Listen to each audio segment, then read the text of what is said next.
¿Dejarías que alguien en la calle te faltara al respeto solo porque está de mal humor? ¿Qué harías si alguien de buenas a primeras te dijera que le das vergüenza y que no quiere estar junto a ti? ¿Le aguantarías sus insultos o le pondrías un alto? Seguro que te defenderías, pero si quien te agrede es tu propio hijo o hija, ¿aguantarías sus berrinches y amenazas? Qué complicado es pedir respeto cuando se trata de nuestros hijos. Sin embargo, en algún momento lo tendrás que hacer o de lo contrario, puedes llegar a una situación conocida con el nombre de violencia filioparental. Es decir, aquella forma de violencia donde el hijo o la hija actúa intencional y conscientemente con el deseo de causar daño, perjuicio y o sufrimiento en sus progenitores de forma reiterada a lo largo del tiempo, y todo con el fin de obtener poder, control y dominio para conseguir lo que desea por medio de la violencia psicológica, económica y o física. ¿Te suena familiar? Muchas veces los padres justifican esta violencia porque se han acostumbrado a ella, o bien por el miedo a lo que sus hijos les puedan hacer. Optan por guardar silencio. Quédate con nosotros y aprende más de este tema tan polémico y controversial. Hola, ¿qué tal? Qué gusto saludarte esta mañana aquí desde el Foro de Diálogos en Confianza. Yo soy Cristina Jauregui y como ya viste, hoy vamos a hablar sobre cómo la sobreprotección que nosotros tenemos con nuestros hijos y que a veces malinterpretamos porque muchas veces los papás creemos que estamos haciendo algo positivo. Los sobreprotegemos con un poco de engaño de nuestra parte pensando que los estamos cuidando.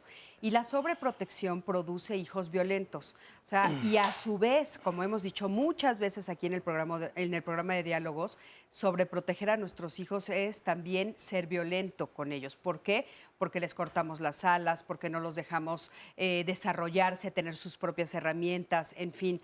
Todo esto, entonces es un círculo de violencia muy interesante, es un tema muy delicado porque aparte yo les podría decir que es un tema nuevo, no lo habíamos puesto sobre la mesa de esta manera y creo que es bien interesante verlo, o sea, cómo el que nosotros hagamos a nuestros hijos pues demasiado dependientes de nosotros y que los sobreprotejamos puede hacer que nuestros hijos sean violentos. Entonces muy interesante va a estar, así es que quédate con nosotros este día y yo creo que es un programa que nos va a ayudar a todos a cambiar la dinámica que tenemos adentro de nuestras familias.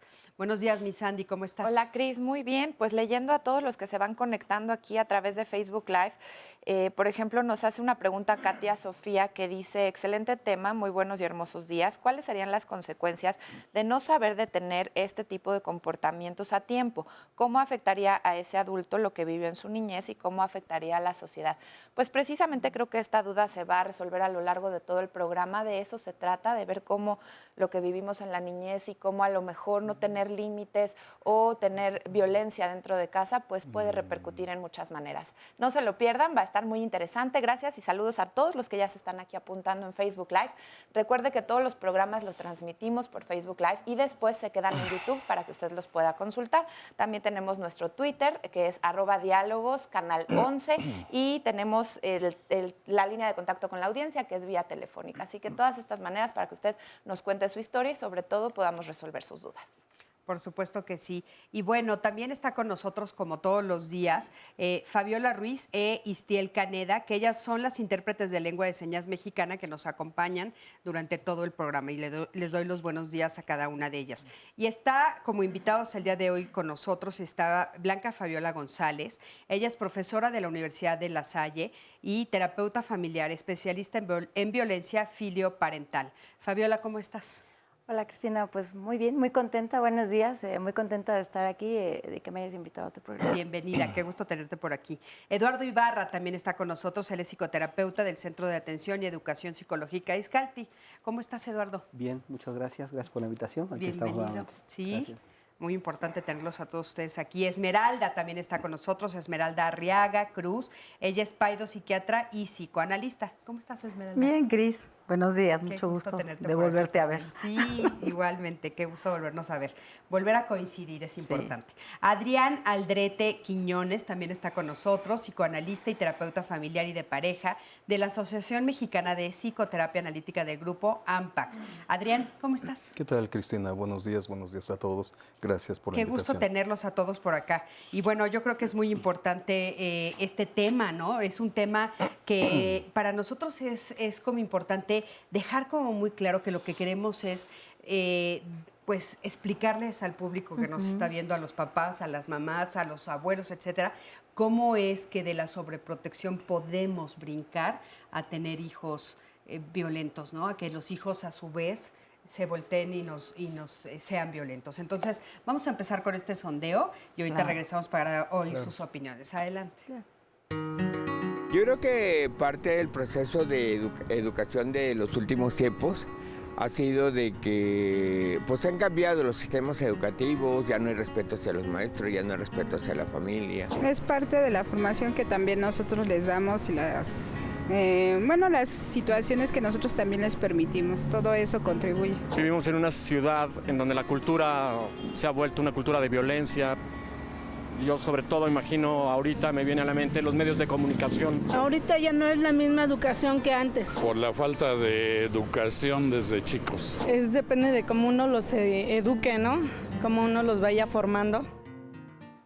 Fíjense qué interesante, porque dicen, bueno, es como uno los eduque, como uno los vaya formando, ¿no? Nosotros sabemos por la investigación que hicimos que la violencia que se ejerce de los hijos a los padres parecería que es habitual, que es algo que es cotidiano, que se vive todos los días y que entonces ha llegado a tal grado que los padres ni siquiera lo reconocen y no lo ven. ¿Ustedes qué opinan de eso, Esmeralda? Claro. Mira, sí creo que hay un problema para cotejar este problema, que es un problema viejo. Lo que pasa es que no se ha hecho una estadística clara en México. Sin embargo, cuando nosotros hablamos de violencia filioparental, generalmente la relacionamos con una patología del niño. Porque la violencia filioparental no se genera en la adolescencia, no está documentada en la infancia, pero sí se ejerce desde la infancia y el problema es que generalmente está asociado, por eso no se codifica, con una patología del niño. Eso es por un lado. Por otro, sí es importante que reconozcamos que no solo el tipo de paternaje sobreprotector o negligente es el que va a hacer este tipo de agresión, el que va a generar este tipo de agresión. También hay otros modelos de paternidad que generan este problema, como los autoritarios, los agresivos autoritarios, los negligentes y los pasivos, los sobreprotectores. Claro. Sí, queremos como poner el énfasis en los sobreprotectores porque creemos que es el menos visibilizado, ¿no? Sí, bueno, es el que menos, tienes razón. Es el que menos Claro. se ha visto y aparte es el que nos crea mucho más confusión, porque muchas veces cuando llega un terapeuta o alguien y te dice, es que lo estás sobreprotegiendo, tú piensas, pues si yo solo lo estoy adorando, ¿no? Cuidando, si yo le estoy dando todo lo que necesita, ¿no? Es como confuso. Fíjate, esto que dices ahorita, Esmeralda, es bien interesante porque sí es cierto que en México hay pocos estudios, pero tenemos la suerte de tener a Fabiola el día de hoy aquí, que justo ella está haciendo su doctorado sobre ese tema. Lleva 3 años investigando y Fabiola, nos comentabas antes de entrar al aire que justamente los estudios han sido más bien en otros países y que en México, pues bueno, son de los primeros estudios que se hacen. Si nos quieres platicar. Sí, gracias, Cristina. Pues mira, la verdad es que ahorita este fenómeno se ha demostrado que ha ido en aumento. Evidentemente, en la mayoría de los países, por ejemplo, europeos, España, entre otros, es donde se ha documentado debido a los procedimientos, digamos, judiciales que ya hay interpuestos de los padres hacia los hijos. Y de ahí que venga todo un cambio incluso en la legislación del país. Oye, eso ya es muy grave. Para que un poco les quede claro a los que nos están viendo, o sea, ¿quieres decir que los papás ya han demandado, ya los han acusado con las leyes, con los policías, en fin, con los que estén en cada país a cargo de eso? Ya hay papás que han denunciado a sus hijos. Así es, ya en España, por ejemplo, a partir del 2005, se tienen reportados más de 3,000 casos de procedimientos judiciales iniciados o interpuestos de los padres contra los hijos. En México es algo complicado porque tenemos un sistema penal, ¿no?, judicial diferente. Pero, por ejemplo, allá los padres, ante las agresiones de los hijos, por ejemplo, con arma blanca, etcétera, obviamente ya no hay salida. Tuvieron que llegar al procedimiento judicial. Y muchos de estos estudios se han hecho a partir precisamente de las encuestas, de las entrevistas que se han sacado con los chicos ya en los tutelares. Es decir, de primera fuente, cuál es el perfil de estos chicos que precisamente, como bien mencionas, Alda, no tiene nada que ver con la psicopatología. Así es. Vienen de familias normales, como podemos ser cualquiera de los que estamos aquí en el programa, y eso es lo más interesante, aprender a diferenciar cuáles son estas primeras conductas para nosotros poder intervenir, hacer una intervención temprana y detener a tiempo antes de poder llegar a una cuestión. Ya imagínate un procedimiento judicial contra tu propio hijo, es lo último, lo más terrible. fuerte. Oye, a mí lo que me gustaría empezar un poco a aclarar, Eduardo, es, bueno, ¿cuál es esta sutileza de la sobreprotección? Porque de repente esa diferencia entre el cuidado y la sobreprotección a veces es una línea muy delgada y a los papás y las mamás que nos están viendo a veces les cuesta trabajo identificarlo. ¿Nos puedes ayudar un poquito? Claro, y fíjate, bueno, lo que planteas es complicado porque además ahorita justo el ambiente que vivimos, que es un ambiente muy violento y donde hay mucho riesgo, lastimosamente frecuentemente nos encontramos con redes, en las redes mensajes de que desapareció un niño, desapareció una niña. Entonces fíjate cómo este ambiente también estimula que de pronto todo este cuidado excesivo que pueden tener los padres hacia los hijos se incremente, pero además con una justificación real, ¿no? Es decir, yo no voy a hacer que mi hijo vaya a tal lado o yo no le doy la libertad, ya siendo un adolescente. Yo creo que todos los que estamos acá por la edad, ya en la adolescencia de pronto salías, hacías más cosas de manera individual por propio desarrollo y además por interés. Pero justo en el ambiente que de pronto se vive, esto ya no es posible. Y entonces ahora te llevan, ¿no?, los papás en este cuidado que de pronto buscan para sus hijos, para sus hijas, los llevan ya siendo adolescentes de 14, 15, 16 años, incluso más, a los lugares en que tendrían que ir o hacer la tarea con el amigo o hacer... Entonces, toda la dinámica, todos los comportamientos de pronto se manejan de manera más compleja justo por el ambiente. Entonces, también eso ayuda a transversar muchísimo lo que tiene que ver únicamente con los cuidados y hasta donde ya le dejas cierta individualidad, donde ya incluso lo responsabilizas por ciertas cosas, ahí ya se empieza a perder. De entrada, o sea, un poco por el ambiente que no nos está favoreciendo. No nos está favoreciendo. Y por, aparte, malos entendidos propios de la dinámica familiar, ¿no? Exactamente. Lo que generalmente se recomienda en los procesos terapéuticos es, primero, ubicar al padre en que pueda definir y él mismo ir reconociendo la edad que tiene el niño. La edad física, la edad cronológica te va dando las herramientas, te va dando la pauta para entender de qué es capaz tu hijo a tal edad, por ejemplo. Claro. ¿no? Oye, pero antes de pasar así como un poquito a las soluciones, Adrián, me gustaría si tú puedes ampliarnos un poquito esta sutileza de la sobreprotección, porque de repente puede ser como muy clara el, bueno, no te dejo salir solo, el te llevo en coche o te acompaño en el transporte público, pero después hay otras cosas que son más sutiles en el interior de las familias, que también es sobreprotección. ¿Podrías nombrarnos algunas de esas? Sí. Mira, a mí me gustaría primero que partiéramos de que toda sobreprotección es una agresión encubierta. Toda sobreprotección pareciera que es un acto de no solo de amor, sino de profundo amor, pero en realidad es una agresión encubierta y que tiene ganancias. Suena raro, ¿no? Esto de ahora resulta que tiene ganancias, ¿cuáles? En la medida en que una familia sobreprotege a un hijo, lo limita profundamente. La ganancia, que es muy agresiva, es en tanto tú estés muy limitado, dependerás de mí por siempre. Y si vas a depender de mí por siempre, yo estaré acompañado o acompañada. Híjole, la pregunta entonces qué duro, qué fuerte, pero sí. Es muy fuerte. Mira, ahí la pregunta en un campo analítico, terapéutico es, ¿qué pasa con la pareja? ¿Qué no se pueden acompañar ellos? Y ahí se forman figuras geométricas extrañas. De pronto la mamá está muy ligada al hijo y de esa manera el padre está más lejano. O la hija está muy ligada al padre, ellos son los que se van al cine, al teatro, y la mamá le duele la cabeza y se queda, ¿no? Entonces, esta sobreprotección se vuelve un diálogo de agresión y de cuidado mutuo, porque los hijos también cuidan a los papás. En la medida en que se vuelven limitados y que pueden presentar síntomas, adicciones y demás, encuentran un punto de unión de los padres. Si yo tengo este problema, si yo soy drogadicto, mis papás van a estar juntos para atenderme. Si yo estuviera bien y me fuera de casa, lo cual es natural, es probable que mis papás se fueran. Es complicado, ¿no? Entonces, la línea es muy tenue. Muy tenue. Sí, porque tenemos que partir de las necesidades de las partes. ¿Qué necesita el niño, dependiendo, Eduardo, de las etapas de desarrollo? ¿Qué necesita del padre en ese sentido? Y luego, ¿cuáles son las necesidades del padre hacia el hijo?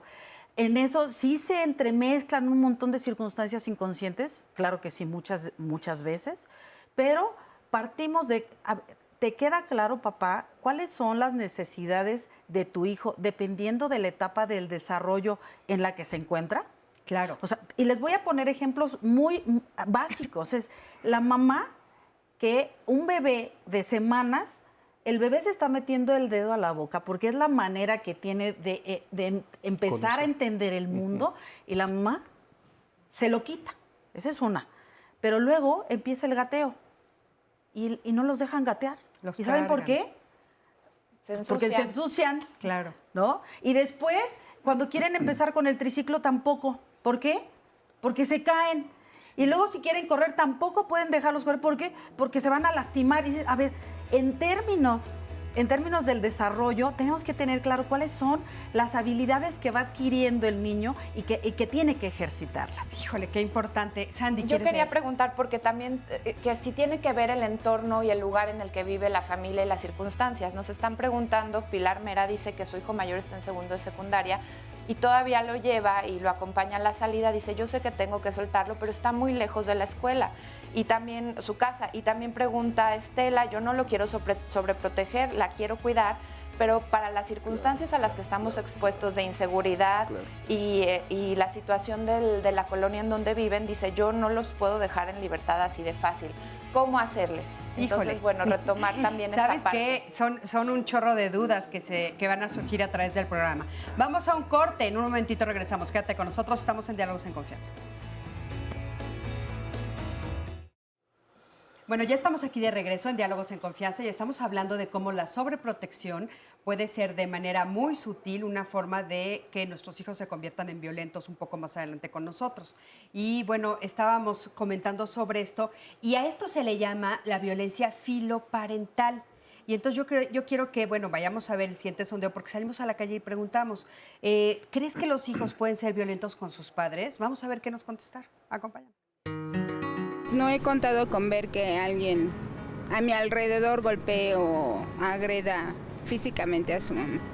Cuando era más joven, cuando era niño, adolescente, conocía chavos que se enojaban con sus padres y le llegaban a pegar, uno de ellos a su padre. Sobre todo que diario, a través de las noticias y de todo, la agresividad está muy difícil. Sobrinos o conocidos. Mi vecino golpeaba a mi vecina, a su mamá, a su propia madre. De hecho, la corre de la casa. Los agreden físicamente y moralmente. Bueno, es bien interesante escuchar los comentarios que nos está haciendo el público, ¿no? Estábamos comentando que hablan de violencia que tiene que ver con algo físico, pero también estábamos hablando de la violencia sutil. Tú me decías justamente que la violencia es muy sutil y es a veces hasta difícil de detectarla. Sí, mira, Cristina, yo creo que en esta parte es bien importante. El primer paso para poder profundizar en este tema es la identificación del problema. Actualmente existen 16 conductas, están clasificadas, que podemos nosotros diferenciar para saber si la estoy viviendo. Ese sería el primer paso. Aquí me gustaría hablar de los tipos de violencia, que puede ser la física, que estamos ubicando y todos lo ubicamos, pero la psicológica es más difícil de ubicar. Te voy a dar 3 ejemplos. Por ejemplo, la humillación o la degradación. Los hijos que, por ejemplo, hoy que los padres están inmersos en un mercado laboral y los dejan, los hijos les dicen cosas como, me dejas solo todo el tiempo. ¿Tú quién eres si nunca has estado conmigo? Me das asco. Y empiezan a decir una serie de expresiones, obviamente con el objetivo de ejercer la culpa por el abandono de los padres. Oye, me gustaría que les dijeras al público que nos está viendo la edad de esos niños, porque a mí me dejaste helada cuando me dijiste la edad de ellos. Sí, mira que en los últimos 3 años yo he trabajado con chicos desde los 11, 12, 17, pero el caso que más me ha impactado fue el caso de una niña de 4 años, que este tipo de expresiones, estás loca, lárgate de aquí. 4 años. 4 años. Y aparte de todo, en esta degradación, humillación, la mamá cuando llega conmigo pero llega en un estado de shock y me dice, ¿qué hago, doctora? Claro. Pero ante la agresión, no solamente psicológica o verbal, la niña, chiquita, 4 años, se le fue a la cara, le arañó toda la cara y me dice, mira las marcas que me dejó mi hija. Tenía las marcas visibles, no solamente contra ella, sino contra la abuelita. 4 años. Claro. Agresiones verbales y físicas. No lo puedo creer, me es uno de los casos que más me ha impactado porque evidentemente a los 4 años en 2 sentidos te impacta. Una, que la niña lo ejerza contra la madre y segunda, la madre llegó literal en un estado de shock. Oye, y que lo permita la mamá, o sea, ¿qué nos está pasando? Ese es el punto, eso es lo que yo... entiendo que... Vete al hospital para que yo te dé un montón de población para que puedas estudiar, porque ciertamente... hay niños de 6 años con madres llorando que dicen, es que, ¿qué hago, doctora? Mire. ¿Cómo que qué hago? ¿Cómo que qué hago? ¿Cómo? Imagínense todo lo que pasa acá arriba en el mundo de la madre que la imposibilita siquiera para contenerla físicamente. Para contener a una niña de 4 años de no me toques, no me puedes arañar. Oye, a la que le ganas simplemente por estatura. Solo por estatura. Punto. Nada más así. Ajá, aplicar la del alfa y ya. ¿Y cómo esperar que esto no vaya a ir a peor? Porque entonces nos llaman personas, aquí en Facebook nos comparten su testimonio, una mujer que dice... Mi hija de 13 años tiene conductas impulsivas agresivas, ha sido difícil la convivencia, inclusive ya no vive conmigo, vive con su abuela y nos pregunta, no veo el día en que regrese, ¿qué me aconsejan? A los 13 años pues ya de plano fue imposible la convivencia. Sí, o sea, ¿qué es lo que está pasando con los papás? Porque, bueno, a mí me parece gravísimo. Adrián, si quieres decirnos. Se está demostrando la agresión y la falta de un amor adulto. Mira, un amor adulto no es solamente apapachar, es ser firme y poner límites, porque al poner límites se estructura al sujeto. Estos pequeñitos están desbordados desde los 6 años, que están más o menos así, a los 13 están más altos, a los 17, 18, 20 años no los paras tú ni en la familia. Quien tendría que pararlos, y es lamentable, es alguna fuerza social, la policía, y generalmente, lo digo con todo respeto, la policía no educa, lo digo con todo respeto. La policía entrarían en un ambiente de peor. Es que aparte la policía no está para educar, Adrián. O sea, ya cuando la policía llega es para frenar la violencia, ¿no? Sí, aunque debería estar para servir. Es la claro, pero bueno, es un servicio a la comunidad, no es para educar. Mira, o sea, la educación tendría que ser en la familia, ¿o no? Exactamente. Lo que nos decía Esmeralda hace un momento. ¿Cómo es posible que una mujer que le puede doblar la estatura, le puede doblar el peso, permite, incluso vuelve testigo involuntario al terapeuta, le dice, mire cómo me hizo, mire, y aquí tengo acá, y aquí tengo, uno se preguntaría, ¿y usted qué hizo? ¿Se agachó? ¿Le puso la mano? ¿Le dijo, basta, caramba? Que también es importante, eso no es violencia, es firmeza, y es establecer límites y es poner orden. Cuando algo no tiene orden, se desborda. Y cuando eso se desborda, estamos haciendo una persona que puede dañarse a sí mismo y a los demás. Si le pega a la madre, ¿a quién no le va a pegar? Así. ¿Y no será que también estos niños están pidiendo a gritos que les digas basta, por supuesto, calma, alguna manera de llamar la atención? Dime si no es un acto agresivo el que lo están pidiendo literalmente a gritos, somatizando, enfermándose, y la mamá sin palabras, la mamá y el papá sin palabras y a veces con palabras les dicen, no cuentas conmigo. Sí, qué bueno que Fíjate. uniste a los papás, porque de repente solo decimos mamá, mamá, No, mamá. no, no, Nos los dijiste papás. que nos ibas a poner 3 ejemplos. Pusiste el ejemplo Ok. de, esta niña y de violencia, perdón, y otros 2 faltaban. De estas 16 conductas, ahorita en estos 3 ejemplos, el primero es la humillación, ¿no? Que empieza por todas estas expresiones de chantaje. La segunda tiene que ver con las amenazas y el atemorizar a los padres. Este caso que comentaban ahorita de una de las personas que escribieron tiene que ver con, lo ejemplifica muy bien. Los chicos amenazan o les dicen a los padres, me voy a ir de la casa si tú no haces esto. El objetivo es obviamente controlarlos y obtener lo que ellos quieren, y ese sería el segundo ejemplo que nos lo están ahorita preguntando. Y la persona pregunta, ¿qué debo de hacer? Jamás ceder ante el chantaje.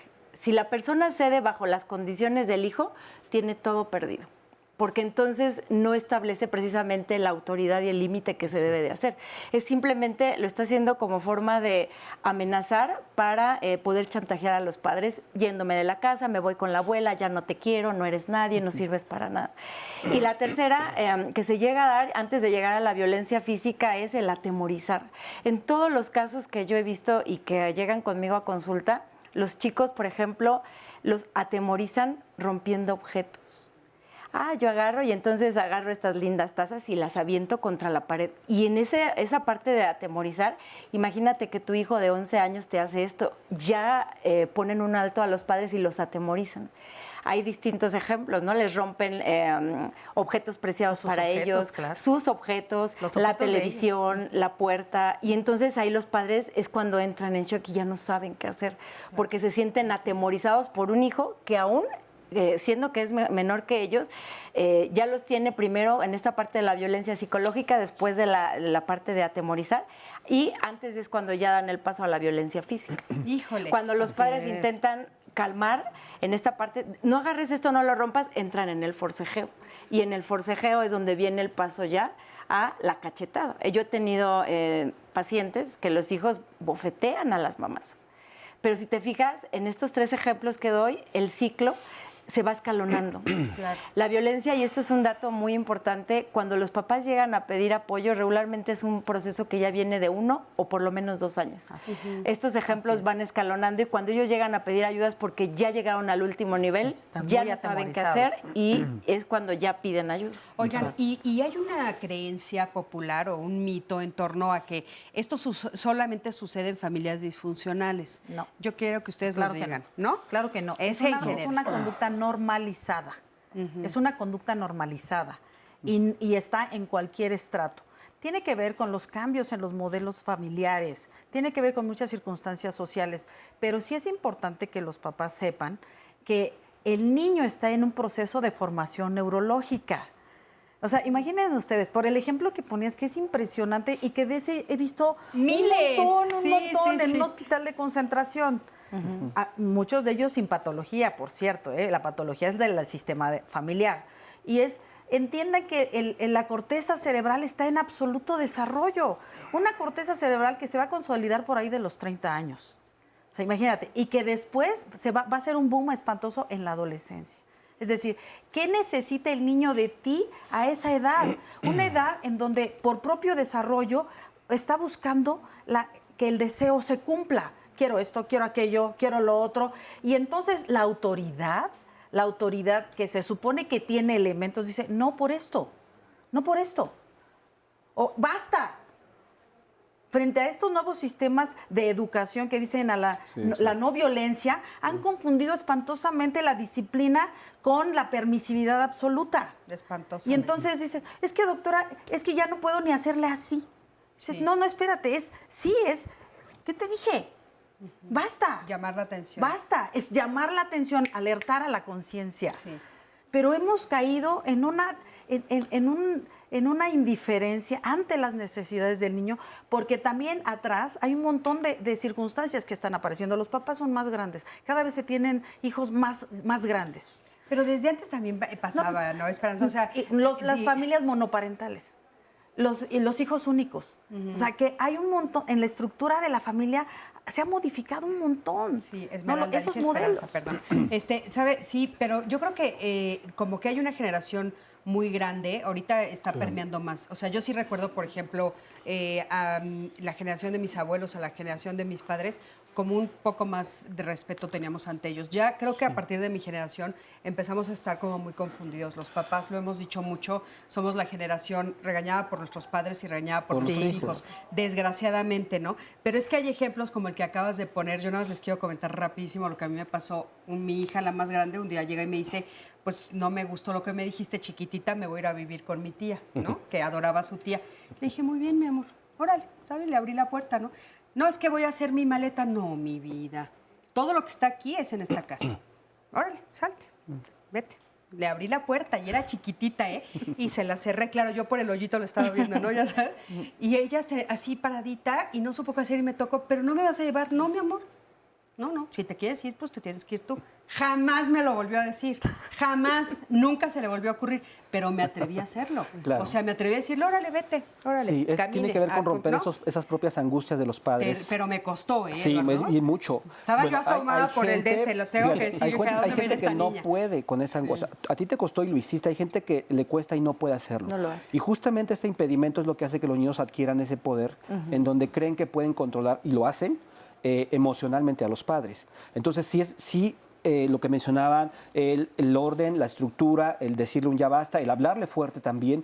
Lo que pasa es que también aquí hay que admitirlo, muchos colegas hemos caído en el decirles frecuentemente a los padres también, es que tienes que hablarle suave, es que tienes que bajarte a nivel del niño y explicarle. Y sí, por supuesto, hay muchas cosas que funcionan, pero dentro del contexto ha sido muy confuso para los Ahorita padres. que decía Adrián, es que se agachó, sí, se agachó, porque hay muchos terapeutas que te dicen, agáchate y háblale a tu nivel, y pues ahí te araña el Exacto, niño. sí. O sea, si dices, espérame, o sea, ¿en qué momento nos dijeron, agáchate? Es contextual, Claro. porque la disciplina es jerárquica, nos guste o no, por necesidades del niño. Claro. No Ahora. es que tú como adulto, no, Mira. la disciplina es jerárquica y nos hemos olvidado de eso. Por eso cuando tú dices, es que hemos entrado en una confusión, la clarificación tiene que ver con... la educación es jerárquica. Tú eres el papá y él necesita, Y eso es lo que él tiene necesita. necesidades que tú en tu jerarquía le vas a ofrecer. Oigan, pero justo en esta, o sea, que yo insisto que estamos en esta confusión que tiene mucho que ver también con todas las voces que escuchamos alrededor, los Sí. papás y las mamás, nos da mucho miedo estirar la lija, ¿no? Y entonces de repente dices, híjole, se va a romper, se va a romper, se va a romper, y entonces ahí entra el chantaje de mi hijo, ¿no? Vamos a ver qué nos dijeron en este sondeo, acompañan. El chantaje se usa desde cuando los hijos tienen uso de razón. Porque puede influir para que eso detone a violencia. Para mí la violencia se genera de diferentes maneras. Ahora, por ejemplo, un niño berrinchudo hace los padres por evitar ese tipo de situaciones, desde pequeños les dan ese tipo de lo que ellos piden, pues. Y cuando ellos no adquieren eso, van desarrollando cierta agresividad hacia ellos mismos. Nosotros antes estábamos educados a que lo que los padres dijeran eso se hacía y ahora es lo que los hijos dicen, eso se hace. Eso último que dice es cierto, o sea, de repente escuchas, y lo hemos repetido muchas veces aquí, ¿verdad, Sandy, en el programa? Sí. ¿Cuántas veces hemos dicho? Es que Esta democracia. ahora los niños están ordenando las familias, ¿no? Ahora son los niños los que dicen. Ahora, a mí hay otro tema que me gustaría poner en este momento aquí. Muchos papás se esconden atrás de decir, es que ese es su carácter.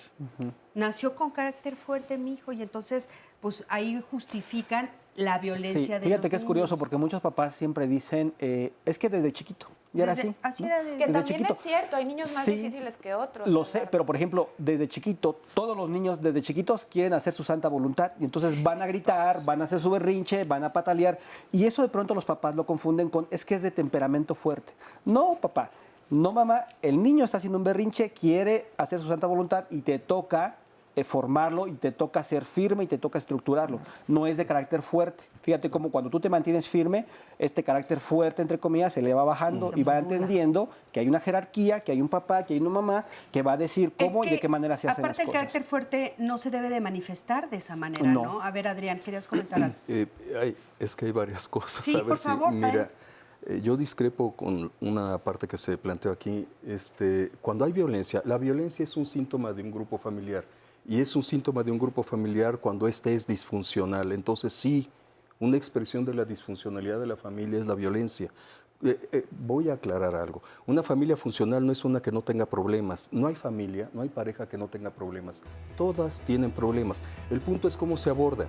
Con claridad. Y regresamos, creo que... No, todavía tienes un ratito. Perfecto. Con claridad, con jerarquía, con orden, entonces los problemas se resuelven. Cuando no se resuelven, aparecen síntomas, muchos. Entre otros, es la violencia. Sí, la violencia es una expresión de una familia disfuncional.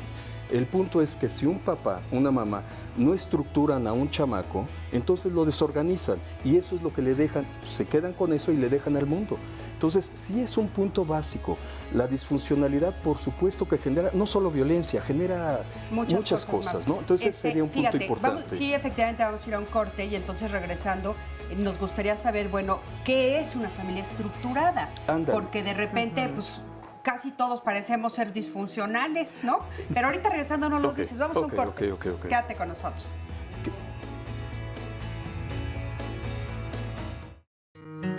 De principio sí, o sea, por la educación de principio sí. Y después el ambiente que lo rodea. Porque es el ejemplo que le dan cuando nace. Porque lo ha visto, lo ha escuchado o lo han practicado con él. No, generalmente es en la calle con los amigos por ganar un estatus. A veces sí, porque a veces ellos ven lo que los padres como son con las esposas o viceversa. Bueno, es muy interesante lo que estábamos comentando y nos quedamos en el bloque pasado hablando de las familias disfuncionales y fuera del aire estábamos un poco discutiendo como esto, ¿no, Adrián? Entonces, nos gustaría que aclararan un poco esto porque parecería que hay familias que en algunas áreas funcionan, como tú comentabas, y nos quieres explicar, y que, bueno, hay otras áreas que no funcionan también. Sí. Mira, uno se preguntaría, ¿cómo le hacen las familias funcionales justamente para funcionar? Hay diferentes enfoques y uno de ellos es cómo interactúan, cómo se comunican. Hay familias que se comunican básicamente de manera clara, directa, objetiva, y hay familias que se comunican muy rígidamente, sin posibilidad alguna de negociar, o bien de manera muy confusa. La parte central es aquellas familias que predomina una comunicación clara, favorecen la negociación, favorece el poder abordar temas difíciles y más o menos salen bien. No me voy a referir a que estas familias son perfectas, no hay familias perfectas. Hay familias que pueden resolver problemas y a veces salen medio moreteadones, pero salen adelante, ¿sí? Aquellas familias que no pueden resolver problemas, tarde que temprano aparece un síntoma. Uno de ellos puede ser la violencia, pero pueden aparecer muchos. Y me gustaría decir un punto más. Claro. A veces tenemos la idea de que la estructura, los integrantes de la familia, genera un cierto perfil. Es una mentira. Puede ser un padre y un hijo, puede ser una familia monoparental, puede ser una familia extensa, puede ser una familia nuclear. Si esas familias tienen la capacidad de hacer buenos vínculos a través de una comunicación afectiva, clara, directa, es muy probable que lo que les suceda lo resolverán. Pero si es una familia nuclear con perrito, casa, la camioneta y todo, y se relacionan de manera terrible, la violencia y la disfuncionalidad aparecerá en muchas cosas. Claro, eso es importante decirlo. Sí, y bueno, Adrián está haciendo una revisión rápida de los tipos de familia. Y en la confusión del que hacen ahora los padres, están tratando de alcanzar el modelo familiar democrático. Y en este sistema familiar democrático se nos van las patas a todos. Porque entonces resulta que no entendemos que democracia sí tiene que ver con que todos los miembros tienen funciones específicas, dependiendo del rol que nos toca vivir en ese sistema familiar. Pero no hay votación. ¿Perdón? No hay votación. No hay votación, claro, pero a lo que voy es justo a la confusión que se da hoy en día, ¿cierto? Cuando nosotros hablamos de sistemas familiares es que el sistema familiar es disfuncional o funcional, pues que levante la mano el que tenga una familia funcional. Es complejo porque todos, o sea, cada miembro es un universo. Claro. Cada miembro tiene una historia, cada miembro tiene una manera de entender las circunstancias que están frente a sí. Dos papás que entienden la manera de educar a sus hijos de manera diametralmente opuesta. Sí. Oye, eso que dices de que lo que están buscando es tener una familia, o lo que está en general buscando la sociedad es una familia democrática, Claro, pero sin reglas. Entonces, esa es la confusión, ¿no? Porque entonces la democracia parece que se convierte en tiranía, exacto. ¿no? Y entonces aquí no hay reglas, todo el mundo es libre, nadie hace nada. Y entonces esa es la confusión, porque cuando de repente voltean, pues se encuentran con pequeños tiranitos, ¿no? Así es. Que les están diciendo qué es lo que tienen que hacer y los papás se sienten, como dices tú, completamente ¿en qué momento esto se cambió así? No era lo que yo esperaba. Yo creo que hay falta de información. Yo creo que ahí una parte importante en esta confusión que mencionas y que creo que tiene mucho que ver, algo que yo he encontrado no solamente en los casos que he atendido durante estos 3 años, sino en México y en todo el mundo de lo que se tiene reportado, hay una característica. Este tipo de fenómenos, ya cuando llegan a las denuncias o los procedimientos judiciales con los hijos, curiosamente destacan las familias de clase media. Es decir, las familias con padres con nivel educativos altos. Y la pregunta aquí es ¿por qué? Porque somos las personas que estamos más bombardeados de información, aparentemente, y en algún momento no la aterrizamos de la forma correcta. He ahí la confusión. Hay una confusión de los padres por no saber cómo establecer esos límites. Aquí hemos hablado mucho de estilos de crianza, de límites, pero ya en terapia los padres dicen, ¿y eso qué es? Claro. A mí díganmelo en un ejemplo concreto, como la gente que ahorita está escribiendo, ¿cómo lo hago? Claro, ¿Cómo lo hago? claro. Porque están en un lenguaje a lo mejor que yo no comprendo y constantemente recibo información del Facebook, de los blogs, de las redes sociales, y entonces no es extraño que se dé en clase media. Claro. Eso no quiere decir que no pase en otras clases, No. pero ahí es donde está el foco y todos los estudios, no solamente aquí en España, en Estados Unidos, en Francia, en todos los países destaca la clase media. ¿Sabes qué? Es que me hace muchísimo sentido. Claro. Una de las cosas con las que yo me he encontrado más en mi profesión privada es que me dicen, ¿qué quiere decir límites? Claro, ¿no? claro. Entonces, yo lo desglosé punto por punto, límite por límite, límite en qué, cómo, de Bien. qué, y cada uno lo fue, o sea, tengo todo un desglose de los límites y me dicen, jamás lo había entendido. ¿Sí? Por ejemplo, límite de tiempo, límite de espacio, y entonces me decían, es que ustedes solo dicen, pónganles límites, y no entendemos qué es, y tienen razón. Claro. O sea, de repente la información no está completa y no sabemos cómo aplicarla. Y mira, es que sí, lo que dice Fabiola es muy importante, igual tú, Cristina. En la consulta muchas veces se le puede decir al papá y a la mamá, a ver, señor, voltéese, mire al niño. Ahora, ¿qué es lo que usted quiere decirle? Ah, pues yo quiero decirle que él tiene que hacerlo. Ok, dígaselo. Doctor, él lo sabe. ¿Ya tiene edad para saberlo? Supongo que sí. Por favor, mírelo y dígaselo. ¿Sí? Bueno, le insisto, doctor, él lo sabe. Caramba, señor, dígaselo. ¿Sí? Bueno, esta parte tan simple de poder comunicar clara y directamente, que tiene que ver con corporalidad, tiene que ver con un mensaje claro, directo. ¿Qué es esto de claro y directo? No es lo mismo decir, los niños buenos hacen la tarea, a decir, fulano, en este momento haces tu tarea y tienes tanto tiempo para acabarla. Digo, no es lo mismo, es un mensaje claro, directo, o un mensaje que confunde. Si dicen, los niños buenos hacen la tarea, el chavillo va a decir, ah, pues qué bueno por ellos, ¿no? Claro. Que hagan la tarea, está muy bien por ellos. Claro. Oigan, y a mí me gustaría que entonces ahora brincáramos un poquito a, ya cuando son más grandes, ¿de qué manera se ve esta violencia? Sandy, ¿tienes algunas llamadas en ese sentido, no? Seguramente. Mira, nos dicen en Twitter, lo que estoy de acuerdo es en dejarlos disfrutar su infancia, siempre y cuando estemos pendientes de lo que hace el niño y guiarlo y corregir si actúa mal. También nos dice Erika Hernández, hay bastante flojera de los padres por no pelear, los ponen entre comillas, ¿no? Claro, Papás que ya están cansados, y dice, no los corrigen en el momento, no hay seguimiento a las órdenes que dan, no verifican que se hagan en tiempo y en forma estas órdenes. Y esto es igual a niños desorganizados y sin estructura. En una fotografía, imagen que nos ponen en Twitter, un niño que se le permite ser irrespetuoso con sus propios padres jamás respetará a nadie. Acá hay una pregunta que nos hace Ricardo Jesús en Facebook Live. Dice, ¿cuáles son los primeros signos de esta patología? Ricardo, ojalá nos aclares un poquito más a qué se refiere, porque no estamos hablando como tal de una patología. De hecho, sí, no hemos usado el nombre patología. Exactamente. También acá nos dicen, yo vivo en Coatzacoalcos y prefiero sobreproteger a mis hijos llevándolos al colegio y no mandarlos a la tienda, precisamente por los temas de inseguridad que les comentaba hace rato. En general, la familia sale junta para cuidarnos unos de otros, que también ya se mencionó que es distinto cuidar a sobreproteger. Claro. Así es. Oye, ¿qué es sobre una patología? Me gustaría, a ver si, ahorita te Por lo doy de la palabra. la mayor edad, hay una de 16 años, dice que ha sido berrinchuda desde niña y le damos la libertad de tener novio y de salir, pero dice en alguna ocasión que no la dejé salir, le quité el celular, ella decidió irse de la casa, se juntó con un muchacho de 21 años y estamos muy preocupados. Entre más le insisto, me dice que quiere hacer su vida y que se fue porque la regañaba y porque no la dejaba salir. Claro, fíjate, 16 años. claro, gracias Andy, porque aparte sí es cierto, ya entonces la violencia cambia, ¿no?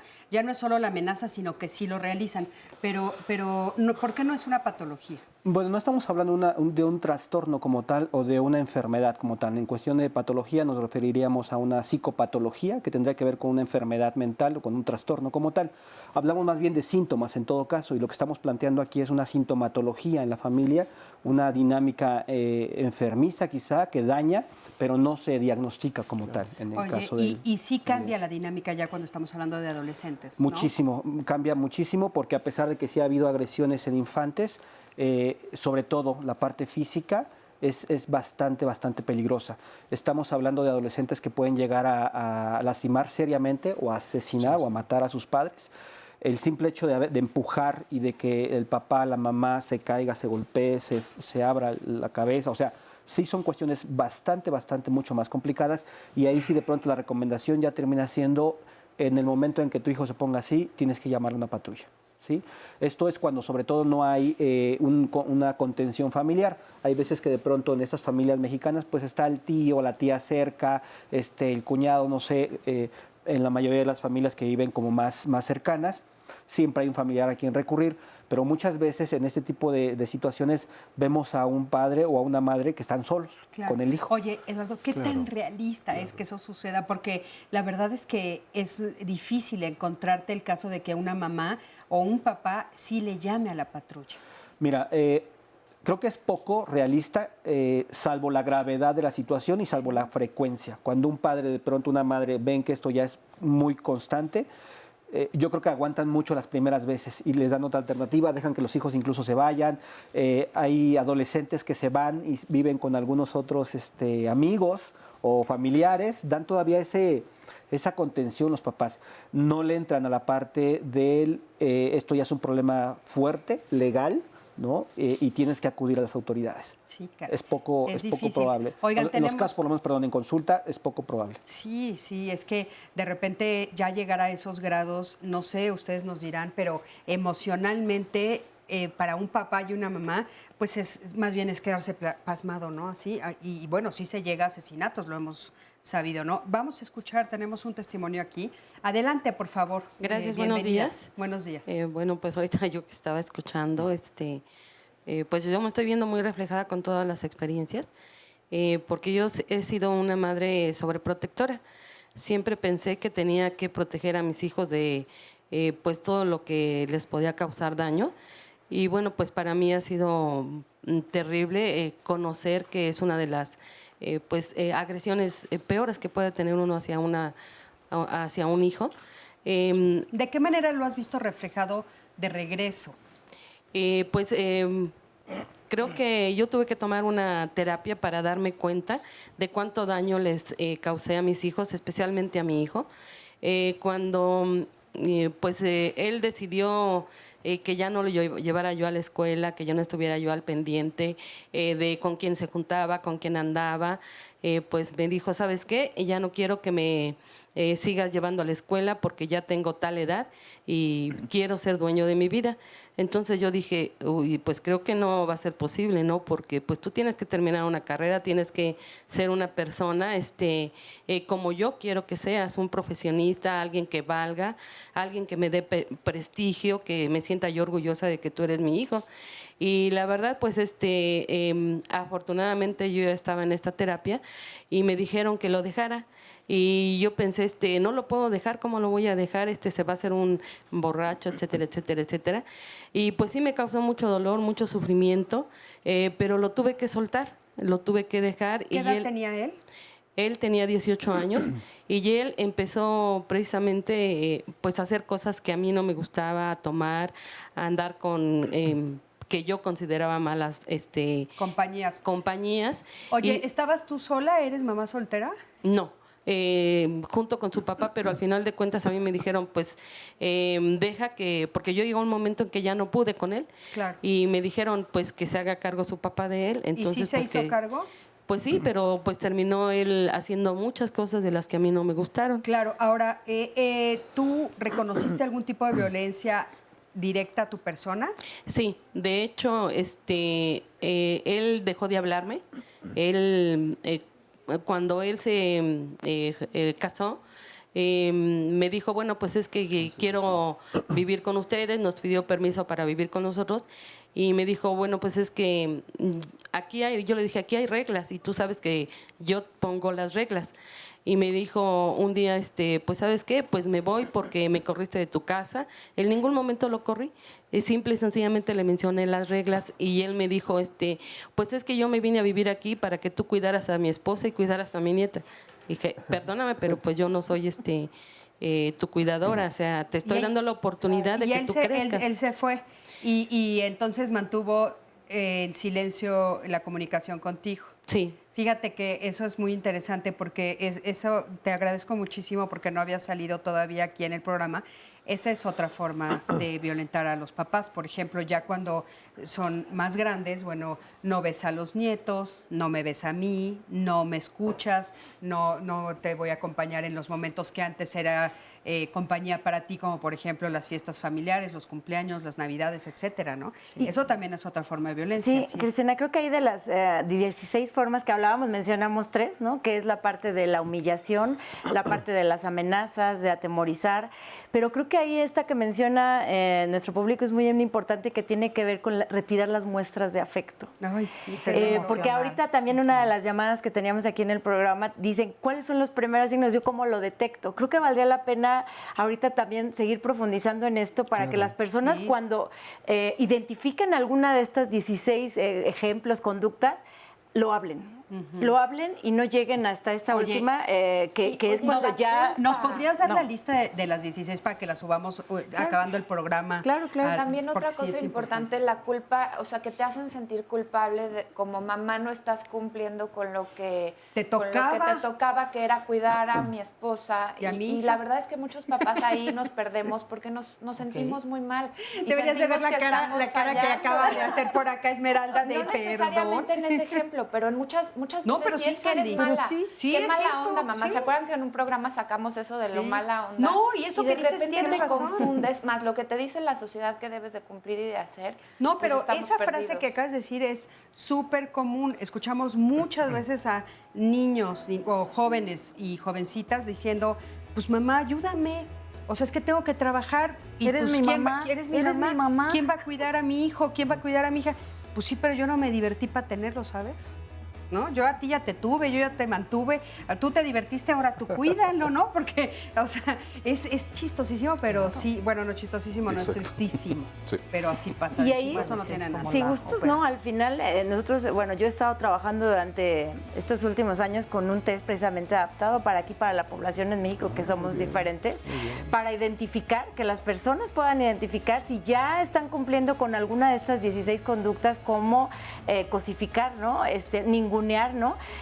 Fernanda, haz esto, ¿no? Y el niño de 3 años te ningunea como si fueras tú. Entonces, si uno identifica alguna de estas 16 conductas, yo los invitaría a los papás. Vamos a un corte, ahorita regresando te retomo. Quédate con nosotros, estamos en Diálogos en Confianza. Oigan, muchas gracias por todos sus comentarios, los estamos leyendo y atendiendo. Gracias por su participación en el tema del día de hoy, por sus testimonios y todas sus dudas que estamos también tratando de sacar de forma conjunta para que sean resueltas. Y más adelante no se pierda toda la información del programa, todos los datos, los contactos, etcétera.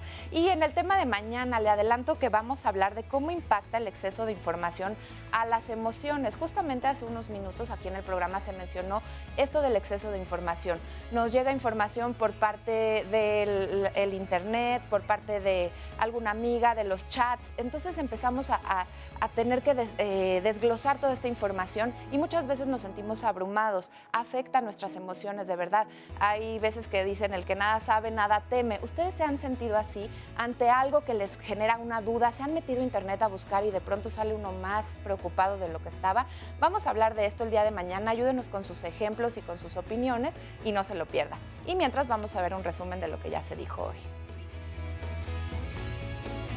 Cuando nosotros hablamos de violencia filioparental, generalmente la relacionamos con una patología del niño. Que la violencia filioparental no se genera en la adolescencia, no está documentada en la infancia, pero sí se ejerce desde la infancia. Generalmente está asociado, por eso no se codifica, con una patología del niño. Este fenómeno se ha demostrado que ha ido en aumento. No tiene nada que ver con la psicopatología. Así es. Vienen de familias normales. Aprender a diferenciar cuáles son estas primeras conductas para nosotros poder intervenir, hacer una intervención temprana y detener a tiempo. Ya en la adolescencia de pronto salías, hacías más cosas de manera individual por propio desarrollo y además por interés. Pero justo en el ambiente que de pronto se vive, esto ya no es posible. La edad física, la edad cronológica te va dando las herramientas, te va dando la pauta para entender de qué es capaz tu hijo a tal edad. Toda sobreprotección pareciera que es un acto de no solo de amor, sino de profundo amor, pero en realidad es una agresión encubierta y que tiene ganancias. En tanto tú estés muy limitado, dependerás de mí por siempre. Y si vas a depender de mí por siempre, yo estaré acompañado o acompañada. Esta sobreprotección se vuelve un diálogo de agresión y de cuidado mutuo. Un amor adulto no es solamente apapachar, es ser firme y poner límites, porque al poner límites se estructura al sujeto. Le dijo, basta caramba, que también es importante, eso no es violencia, es firmeza y es establecer límites y es poner orden. Cuando algo no tiene orden, se desborda. Y cuando eso se desborda, estamos haciendo una persona que puede dañarse a sí mismo y a los demás. La persona pregunta, ¿qué debo de hacer? Jamás ceder ante el chantaje. Si la persona cede bajo las condiciones del hijo, tiene todo perdido. Es que tú como adulto, no, la disciplina es jerárquica y nos hemos olvidado de eso. No, papá, no, mamá, el niño está haciendo un berrinche, quiere hacer su santa voluntad y te toca formarlo y te toca ser firme y te toca estructurarlo. No es de carácter fuerte. Estamos de regreso y bueno, antes del corte estábamos comentando que Fabiola nos va a dar al final del programa el link para que ustedes se puedan meter y hagan este test del cual nos estaba hablando para saber cuál de esas 16 diferentes formas de violencia pues las reconocemos y cómo entonces en ese momento tenemos que hacer algo, o sea, ver la manera de pedir ayuda para entonces poder cambiarlo. Entonces eso queda pendiente, es una promesa de nosotros de la producción que se las vamos a dar a ustedes, en todas nuestras redes sociales va a estar. Sandy, adelante, por Miren, favor. tenemos una llamada de un anónimo, gracias por la confianza, nos dice, tengo un niño de 2 años y una niña de 6, la niña tiene actitudes muy agresivas con toda la familia y conmigo. Ella tiene el poder de toda la casa. En toda la ¿Cuántos casa. años dice que tiene? La niña 6 y el pequeñito 2. Dice, a mí me ha llegado a pellizcar, no solamente la violencia es hacia los padres, también es hacia las demás personas. Claro. Esto es interesante también de analizar, no es únicamente con la mamá, esto se va extendiendo a otros lados. Josefina nos dice, tengo un nieto que desde hace muchos años queremos que lo atienda un psicólogo porque todo se le hace fácil, no tiene aspiraciones en la vida, su actitud es muy despreocupada, no es malo, pero dice, ¿cómo es posible que nos digan que no lo pueden atender porque él no quiere recibir ayuda? ¿Sabe qué, Josefina? Ojalá nos ayude con la edad de su nieto, porque si no es difícil entender lo que nos comenta. Tengo un adolescente de 14 años de edad con una actitud muy rebelde, preguntan en una llamada, ¿qué puedo hacer? Esto pues resume lo que muchos papás sienten entre los 13, 14 años. También dice que si podemos hablar de los niños antisociales, cómo pueden los papás manejar esta situación y felicitan por el tema del día de hoy. Justamente en este tema no es tanto antisocial, pero vamos a tener un programa de los niños introvertidos y podemos ahí también, sí, porque en un momentito más le doy la fecha. Sí, porque fíjate que ese punto, qué interesante, Sandy, sí es cierto, porque también es en esta confusión, ¿no? De repente, como en todos los programas que hemos hablado, de repente es esto de tienes que respetar que el niño salude o no salude o te pueda decir en voz alta lo que quiere o lo que no quiere. Y entonces de repente también ahí los papás tenemos una línea que no entendemos de en dónde es educación y dónde es mala educación. O sea, no saluda a nadie. ¿Dónde es respetar? La timidez del niño, claro. Ajá, ¿dónde respeto a mi hijo que tal vez es tímido? Pero ¿dónde yo también no le he enseñado a ser cortés? Con eso de respetar que no quiere saludar a nadie, inclusive a sus abuelos, por ejemplo, porque Sí, hay o personas decir buenos extrañas días, tal buenas vez, ¿no? tardes. Pero ni a los abuelos, ni a los papás, ni a la gente conocida quieren saludar y déjalo, no quiere saludar. No, es que la confusión no está Ahorita te doy la en la cortesía. El tema es, nosotros no podemos obligar al niño a que bese a alguien a manera de saludo o que le da la mano incluso, pero tiene que saludar.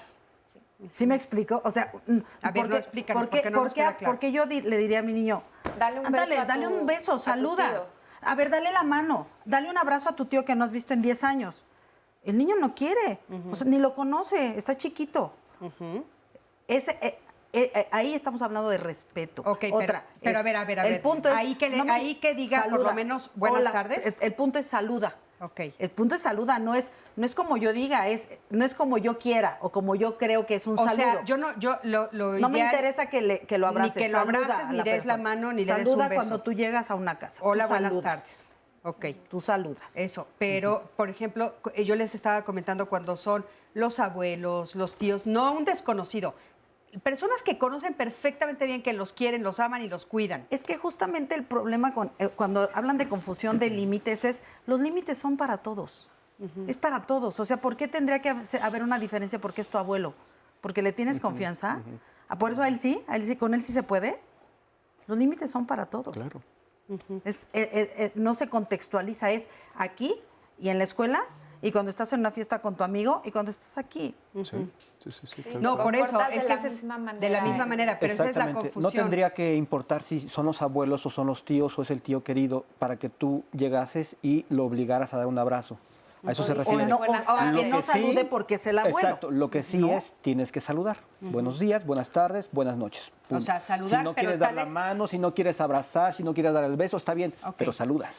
O sea, entonces ya digamos que la expresión física del saludo, de afecto, esa se la puede reservar. Y generalmente la familia se la va ganando. ¿Sí? Porque es el niño quien desea ir a abrazar al abuelo, a besarlo. Así de claro tiene que quedar, porque los papás afuera es lo que dicen, no entiendo, entonces cuándo sí, cuándo no. Entonces, o sea, la acción de abrazar, de besar y todo, como dices, se la van ganando y los niños con libertad la pueden dar. Claro. Pero lo que sí hay que decirles o enseñarles, educarlos a buenas tardes, buenos días, hasta luego, gracias a Dios. Y voy a ir un poquito más lejos con la pregunta del público, Grace, porque justamente si a este saludo le agregas si no saludas te voy a castigar o te voy a dejar sin dulce, y justo es lo que nos están diciendo en un tuit y en varios que comentan sobre el chantaje. Dice aquí, el chantaje lo enseñan los padres al consentir porque enseñan la manera de manipular. Al decir, si haces esto, te daré aquello. Usan premio y castigo y no enseñan a hacer conciencia del por qué. Y nos dice, mi madre es castrante, yo puse límites y paró su tiranía, pero a mi hermano lo sobreprotege. ¿Por qué será? Esa ya es otra pregunta. Pero esto del premio y castigo también es interesante. A ver. Acerca del premio y castigo, bueno, ahora no se maneja así. Actualmente lo que manejan muchos especialistas tiene que ver con las consecuencias acerca de lo que haces, ¿no? Yo no te premio, yo no te castigo. ¿Por qué? Porque esto deposita el poder en la persona que lo está ejerciendo. Es decir, si el niño o el adolescente hace algo, yo te voy a premiar. Entonces yo tengo el poder de... Si haces algo malo o algo que no quiero, yo te voy a castigar, entonces significa otra vez yo tengo el poder sobre ti. Cuando se habla de consecuencias, estamos hablando de tú tienes el poder de decidir si haces esto o si no lo haces. Si no lo haces, habrá una consecuencia tal. Si sí lo haces, habrá otra consecuencia tal. Esto es, le regreso la responsabilidad. Estamos hablando sobre todo ya de niños que entienden mucho más acerca de lo que es bueno o lo que es malo, socialmente, académicamente, en familia. Entonces, no hablaríamos mucho en cuanto a premios y castigos, sí en cuanto a consecuencias, porque esto, reitero, deposita nuevamente la responsabilidad de que va a asumir las consecuencias de lo que haga o deje de hacer, termina siendo el hijo o la hija. Claro, y un poco lo que sí tendríamos que puntualizar es darle seguimiento a eso, ¿no, Eduardo? Porque de repente se queda como en el aire. O sea, entonces ya no pongo el castigo, que era la fórmula anterior, digamos, Ajá. que yo sabía, inclusive con la que crecí. Sí. Porque nosotros sí crecimos con el castigo y el premio. Exacto. Y entonces ya no pongo castigo y premios, pero entonces ya no sé Pero cómo... no hay consecuencia. No hay consecuencia. Exacto. Y ahí es donde se pierde. Es donde se pierde. Entonces, de pronto los papás ya no ponen, como ya les dijeron, no hay castigos, entonces los papás o No las sé mamás, qué pues es entonces poner ya una no sé- consecuencia, no no sé sé qué es una cómo es consecuencia, darle seguimiento. no sé cómo se le da Exacto. seguimiento. Adrián, querías decir algo. Es que esto es muy simpático de pronto en familias, a manera como de humor involuntario. Hay papás o mamás que hacen un conteo. Dicen, oye, levanta tu plato, en serio, levántalo. 1, 2, 3, coco, grito, lo que sea. Pero lo interesante es que a mí me gustaría que no nos centremos solo en el niño. Ojalá podamos ver, miren, esto es familiar. Y en la familia, los que discrepo un poquito de Eduardo, pero entiendo su idea, claro que tienen el poder. Papá y mamá tienen el poder. Por supuesto que sí. Y tienen posibilidad en tanto dependan los hijos de... Digo, si el chavo tiene 25 años y ya no vive con... yo tengo que respetar las reglas que él ponga en su casa. Me gustaría ver si hay tiempo de dar un ejemplo, ¿no? Sí, Pero sí si hay. papá o mamá le dicen 1, 2, 3 y papá cuenta hasta 3 y mamá dice 1, 2, van 2 y media, van 2, 3/4, ahora sí en serio, 1, 2, se acabó. Ya, sí, Entonces el perdiste. niño decodifica, papá es firme, claro, cuidado con papá y mamá o viceversa, ¿eh? Puede ser al Sí, revés. claro, claro. Y en relación a dónde son los límites, ¿es solo para los niños? No, es para nosotros, es para los abuelos. Si me permite un ejemplo muy rápido de clínico, un jovenazo invita a sus papás a su casa y de pronto tiene un hijo pequeño y llega el pequeñito llorando. Y dice, ¿qué pasó, hijito? Pues Bebo, el abuelo, me dio una nalgada. Y ¿por qué, hijito? Pues me dio una nalgada. Bueno, y este hombre le habla a su papá, era Bebo. Le dice, ¿qué pasó, pa? Que, pues hizo tal cosa y le di una nalgada. Oye, pa, te voy a pedir que cuando haga alguna cosa a mi hijo, le digas a su mamá o me digas a mí, porque nosotros veremos qué hacemos. Límites. Este abuelo se enfadó mucho y dice, entonces yo no tengo jerarquía aquí en tu casa. No, pa, aquí la jerarquía la tenemos nosotros. Entonces no soy bien recibido en tu casa. Eres bien recibido, pero la jerarquía la tenemos nosotros. Si algo pasa con este pequeño, nos dices a nosotros. Si nosotros te dijéramos, por favor, encárgate porque tenemos que trabajar o algo como lo hemos hecho, y si tú quieres, nos harías el favor. Bueno, tristemente, este abuelo se fue de casa. Dice, ok, no tengo, ya me voy, ¿no? Era fiesta, estaba un poquito, lo que sea. Y no lo entendió. No lo entendió. Este hombre siguió asistiendo, se entristeció, pero hizo lo correcto. Entonces voy a que los límites, claro que son para los niños, son para los papás, son para los abuelos, es para la sociedad. Si viviéramos una sociedad con estructura, con orden, creo que estaríamos diferente. Claro. ¿Sí?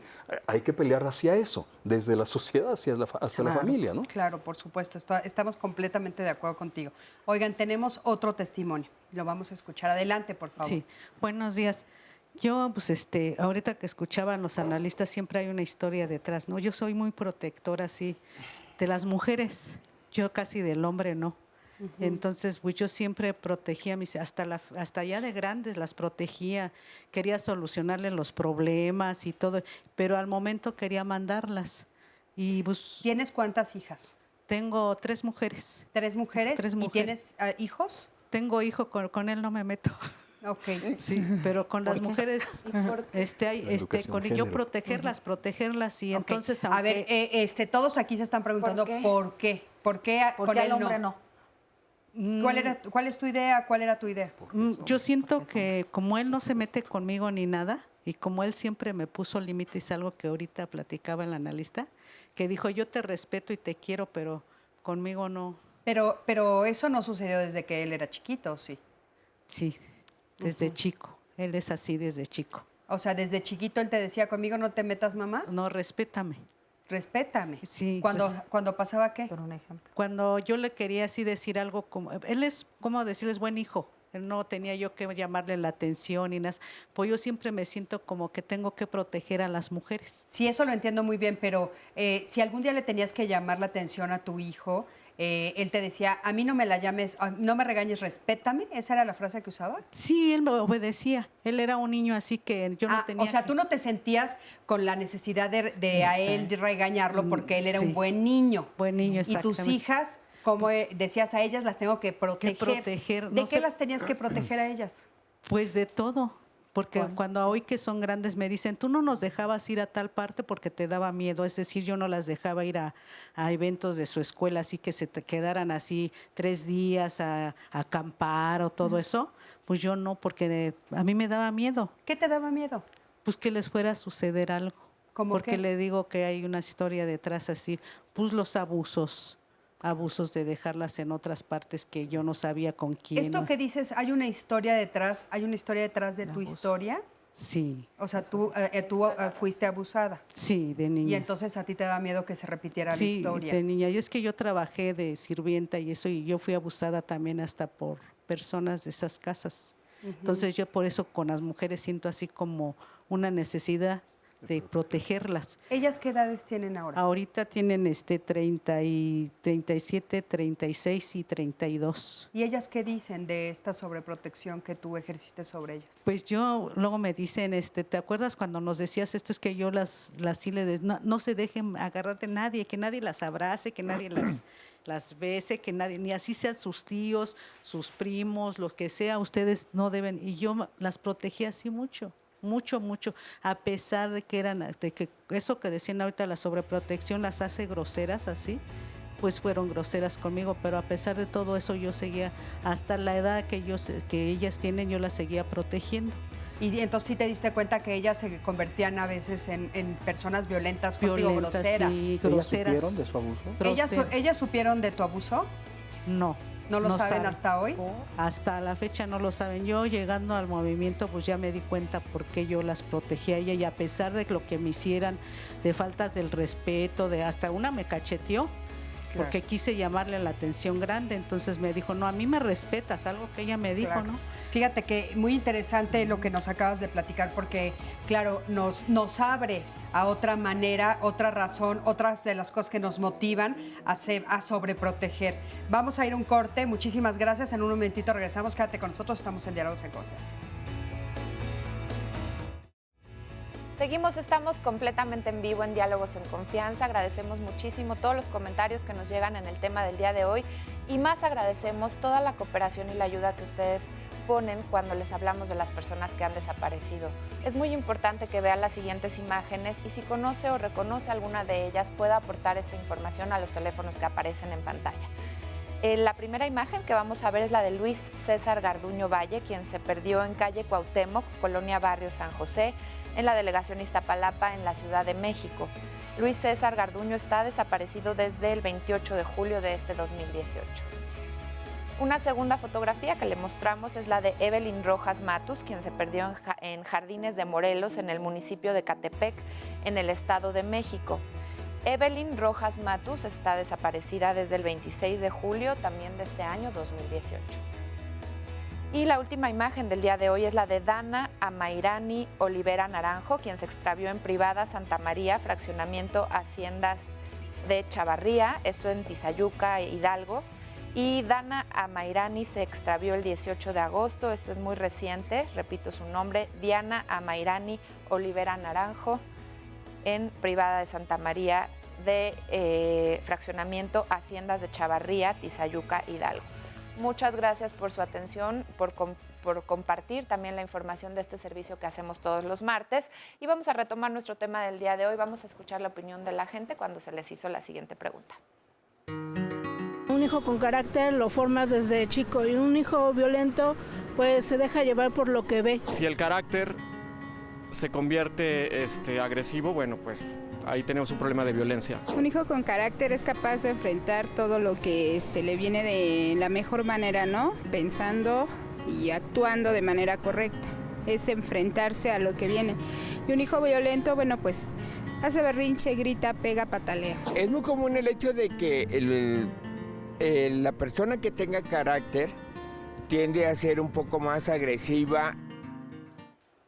Bueno, muy interesante escuchar la confusión que existe, ¿no?, entre una definición y la otra, lo que es tener carácter y lo que es ser violento, ¿no? Claro. Porque el señor al final decía algo que dijiste, ¿cómo? Sí, Cristina, es que tenemos que hablar de sistemas. Si, como Adrián dice, nosotros no solo nos enfocamos en el niño o solamente en los padres, estamos condenados a tener un problema en la resolución de esta situación. Hay un problema de sistemas. Tenemos que tener claro cuál es la función de cada uno de los sistemas. Tenemos que tener claro también que los niños tienen temperamentos, ya lo hablamos. El temperamento se hereda, pero ser temperamental o tener un temperamento fuerte, que así se clasifica, o temperamento difícil, propiamente dicho, no significa que eso es igual a que el niño va a ser un niño violento. Depende del entorno, de cómo se module ese temperamento a través del carácter. Claro. ¿Sí? Entonces sí que tiene que ver con una circunstancia de sistemas y de cómo comprendemos nosotros el concepto de educación. Claro. Ahora sí entiendo esta idea de lo del sistema, Adrián, sí lo entiendo, ¿no? Que hay que verlo desde todas las perspectivas. Pero cuando una pareja está iniciando la familia, ¿no? En ese momento no es más responsabilidad de los adultos. O sea, estamos hablando de pequeñitos, muy pequeñitos que están llegando, ¿no? Recién nacidos, que están llegando a estos nuevos grupos familiares, ¿no? Formados como sean, como siempre hemos dicho aquí, pueden ser 2 mujeres, 2 hombres, un hombre y una mujer. Y entonces se permiten esas cosas que oímos que a los 4 años una chiquitina puede pegarle a sus papás o puede pasar las líneas, etcétera. En ese momento, ¿no considerarías que sí es responsabilidad de los adultos de ahí? Totalmente, pero totalmente. Mira, si una personita de 4 años o de 6 años le pega al papá o a la mamá, es porque esa personita, que es un enanito así, está sobre los hombros de alguno de los dos o de alguien de la familia. No puede, alguien está haciendo algo para que esa personita tenga tanto poder. Podría ser que papá o mamá diga, no es cierto, yo no hago nada. ¿Ok? Eso es lo que usted hace. No hace nada. Claro. Así es. Al no hacer nada, favorece. ¿Sí? El punto es cómo papá y mamá hacen un buen equipo de manera que puedan ser buenos acompañantes, buenos instructores, buenos padres, a final de cuentas, no solamente cuando son pequeños, sino en tanto dependan de él y vivan bajo su mismo techo y sean menores de edad. Esto es papás de bebé, papás de hijos pequeños, papás de adolescentes, de jóvenes adultos. Cada etapa es otro ritmo, es otra forma. Claro, y aparte inclusive, digo, no sé si ustedes estén de acuerdo conmigo, pero yo siempre he creído que aunque sean adultos, jóvenes, si están viviendo bajo mi techo, son mis reglas. Totalmente. Y son mis reglas y yo soy la que digo cómo y sí me tienes que avisar. Y el día que no me quieras avisar y que quieras tus propias reglas, mantente, salte y vete de mi casa. Mira, yo quisiera, a ver si podemos retomar un poquito la alerta ámbar que se manejó hace un momento. Yo creo que habría que diferenciar sobreprotección de estar atentos y ser prudentes en un contexto social tristemente tan violento como en el que vivimos. Sí me parece que es fundamental que los padres y los hijos de diferentes edades y más de jóvenes adultos que andan saliendo ya a diferentes partes, cada familia haga estrategias para estar atentos de dónde está la persona. Esto no es sobreprotección. Esto es prudencia, es cuidado, es amor. Prevención. Es muy posible que los hijos digan, oye, déjame en paz, mano. Si se habla con claridad y se dice, mira, claro, es tu fiesta, yo no voy a ir contigo a bailar, yo no voy a estar contigo no, es tuyo, pero quiero saber, tu mamá y yo queremos saber dónde estás para estar atentos. Háblame eventualmente y cuando vengas para acá, háblame. Si tomas un taxi, el que sea, hay aplicaciones. Ya hoy día mucha gente tiene teléfonos inteligentes. Puedo seguirte, puedo estar atento. Así es. Mira, eso garantiza que no le va a pasar nada. Tristemente no. No. Pero es una posibilidad de estar más cerca y más acompañados. Oigan, y yo quería justamente en este punto preguntarles a los 4, ¿no la sobreinformación nos está llevando a la sobreprotección?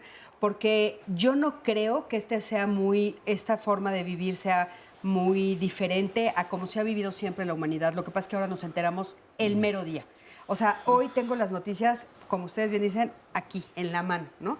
Entonces, lo que antes yo nunca me enteraba o me tardaba meses en enterarme, lo que sucedía en el otro lado del mundo, inclusive lo que sucedía en mi mismo país, en otro estado, que yo me podía tardar hasta 1 mes, 2 meses en enterarme, ahora me entero en el instante. Así es. Entonces, la sobreinformación a nosotros nos ha vuelto más miedosos. Paranoicos. Paranoicos, ¿no? Entonces, ¿no es también una de las cosas que nos ha hecho sobreprotectores? O sea, ¿no estamos también exagerando?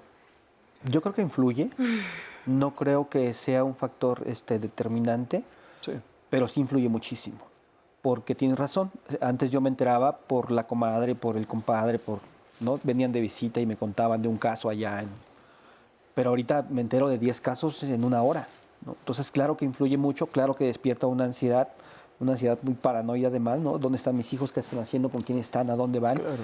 Y creo que eso también influye en que yo vuelque cuidados excesivos. Sí creo que hay muchas más herramientas actualmente para poder tratar de un poco equilibrar la balanza entre no convertirme en un padre o en una madre totalmente sobreprotectora o sobreprotector. Sí hay más herramientas, pero también hay que entender que hay muchos chavos que aunque haya herramientas y aunque entiendan el contexto de la violencia, les va a seguir importando muy poco mi preocupación o mi angustia y van a querer también que los deje, que no sepan dónde estén, que no los esté rastreando, ¿sí? También es eso importante mencionarlo. Entonces, crear las mejores estrategias, concientizar a los chicos quizá en una etapa temprana para que cuando lleguen a esta etapa de salir se den cuenta que es una necesidad real el que tengamos que estar en contacto y en comunicación, eso ayuda muchísimo. Porque sabes que, Eduardo, yo he escuchado, te lo juro que lo he escuchado, no les estoy mintiendo, a mamás que me han dicho, ya me urge que les pongan chips a los niños.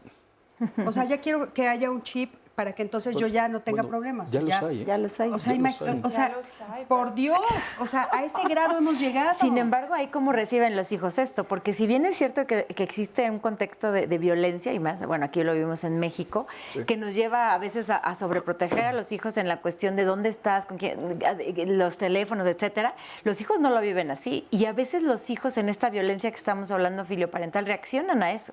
Yo he tenido casos de hijos que dicen, es que ya no la soporto, doctora, claro. Y es la única manera de ponerle el alto, ¿no? Por eso le grito. Eso. Entonces, ¿cómo están recibiendo y esta interpretación o mala interpretación los hijos, el cuidado que estamos haciendo los padres con ellos lo están recibiendo como violencia, ¿eh? Violencia a coartar su libertad, violencia a coartar lo que ellos hacen y ellos incluso lo han dicho y a mí me lo han manifestado. ¿Y si es violencia, no, Fabiola? Pues en algún sentido sí, porque estamos de alguna manera, tengo el caso ahorita de una familia que tiene hijos ya de 27, 28, viven todavía con los padres y les dicen, tengo 27 años, ¿por qué me estás diciendo que te diga dónde estoy? Tú no estás respetando mi espacio. Y ellos lo toman como una agresión que genera que le contesten a su vez a los padres. Entonces, es muy delgada la línea entre cómo sobreprotegemos ante un contexto que se vive en México y dónde respetamos, dónde empieza su individualidad de también respetar su espacio. Es muy delgada la línea. Es una situación muy compleja, ¿sabes? Es muy complejo, tan complejo como que tenemos que partir también de cuál es el perfil y los rasgos de personalidad de los padres. O sea, de verdad, padres que, ¿cuántos te dicen estoy ahí, lo que veo son noticias y ya se perdieron 10 niñas? ¿Cuánto tiempo le inviertes a eso? ¿Por qué le inviertes tanto tiempo a eso? No estoy cegándome ante una realidad. Estoy viendo cuáles son tus preferencias, qué es lo que estás viendo. Y con base en eso tú actúas porque tú interpretas la realidad desde ahí. Exacto. Desde tus propios rasgos. Porque es cierto lo que dice Cristina, o sea, peligros, frases de filósofos del siglo VIII antes de Cristo que hablan exactamente del problema que estamos viviendo hoy. Exacto. Porque qué peligroso es el mundo. Sí, sí, vivir es peligroso, es un acto de fe, de hecho. Sin embargo, sí. ¿Cuáles son mis rasgos? El ejemplo es precioso el que estás diciendo. O sea, unos chicos de 27 años viviendo en la casa de los padres diciendo, es que coarta mi espacio y mi libertad. Sí, si eres adulto. ¿Qué haces ahí? Señora, ¿qué hace este niño? Niño, aquí. Sí, exacto. Discúlpame. Y que pasa mucho en México. Pero entonces eso ya es violencia. A ver, ya es violencia de los dos lados, exactamente. ¿No? Aquí hay un tema de ida y vuelta. Sí. Entonces, claro. Sí hay modos de prevenir las circunstancias, sí los hay. Hay un tema de ida y vuelta. O sea, hay una circunstancia de prevención, eso es real. Sí. La prevención es que ya no quieren que sepamos. Lo siento, maestro, eres menor de edad y vas a ir a donde vayas. Claro, necesito saber cuándo llegues y cuándo te regreses. Y aunque no seas menor de edad, tú tomas la elección seguir viviendo en mi casa, pues entonces me interesa saber dónde estás. Pero a ver, tenemos una llamada que la producción quiere que leamos, por favor. A ver, Sandy, adelante. Sí, es una llamada vía telefónica. Dice, creo que el tema es confuso porque se asocia la sobreprotección con la violencia infantil. Al mismo tiempo causa una confusión con la protección que sí debemos dar a nuestros hijos. Creo que no fue muy pensado el tema para aclarar dudas. Creo que tal vez los padres van a confundir la manera de proteger a los hijos. Imagínense que unos padres deciden no ser lo suficientemente protectores por pensar que son sobreprotectores en esta actualidad y algo les pasa o algo le pasa a su hijo o hija y pregunta, ¿Canal 11 será responsable de la tragedia? Creo que sí vale la pena aclarar. No, claro que vale la pena aclarar. Adelante. Qué bueno que hacen estas reflexiones. Mire, desde mi punto de vista, toda sobreprotección hace referencia a promover en la relación una detención en el desarrollo de un sujeto. Así es. Toda sobreprotección lo que genera es evitar el desarrollo o incluso regresionarlo, hacerlo más pequeñito. Tiene consecuencias internas ya más profundas. Lo hago más pequeñito para que sea por siempre mi niño, mi bebé, aunque tenga 35 años, aunque tenga. Y lo logran, ¿eh? Y se logra muchas veces y se hace un vínculo muy fuerte, pero muy enfermo. ¿Sí? No se separan y bueno, la diferencia de protección es todo aquello que favorece el crecimiento en un contexto mayormente cuidado, porque sí, es un acto de fe muchas veces esta vida, sin lugar a dudas. Tenemos certeza de que estaremos 100% protegidos. Mira, no. Pero también hay que ver contextos. Yo pensaría, hace un momento se decía, oye, tienes 27 años, ¿qué haces en la casa? A lo mejor el chavo podría decir, oye, si por mí fuera, me compraría 3 departamentos, nada más que están bien caros. Digo, hay una condición económica, socioeconómica que genera la conformación de otras familias, familias extensas. Es decir, el chavo se casa y va a vivir a la casa de los padres porque en el mejor de los casos, en tanto ahorra para otro espacio. Pero Adrián, sí sabemos, perdón que te interrumpa, pero sí sabemos por todas las entrevistas que hemos hecho aquí en Diálogos y por todas las investigaciones que México sufre de eso. O sea, en otros países sí los chavos se van más jóvenes, no a los 30. O sea, sí se van un poquito más jóvenes. En México estamos viendo casos de personas de 28, 29, 30, 35 años, 40 años. O no se van. Viviendo, porque nunca no se van. Y que haya esta doble relación. Ahora, la pregunta ahí sería, cuando de veras yo estoy viendo que mi hijo está tratando de salir adelante, que está trabajando y que tal vez no le alcanza la renta y se quiere ir, pues ahí lo puedo apoyar y ayudarlo, ¿no? Pero cuando mi hijo no está dando ninguna razón o mi hija de quererse ir, y entonces, pues, es que el departamento en Polanco no me alcanza, pues no, mijito, nadie empezamos con un departamento en Polanco, ¿no? Todos empezamos con un cuartito tal vez de 2x2 y fuimos escalando.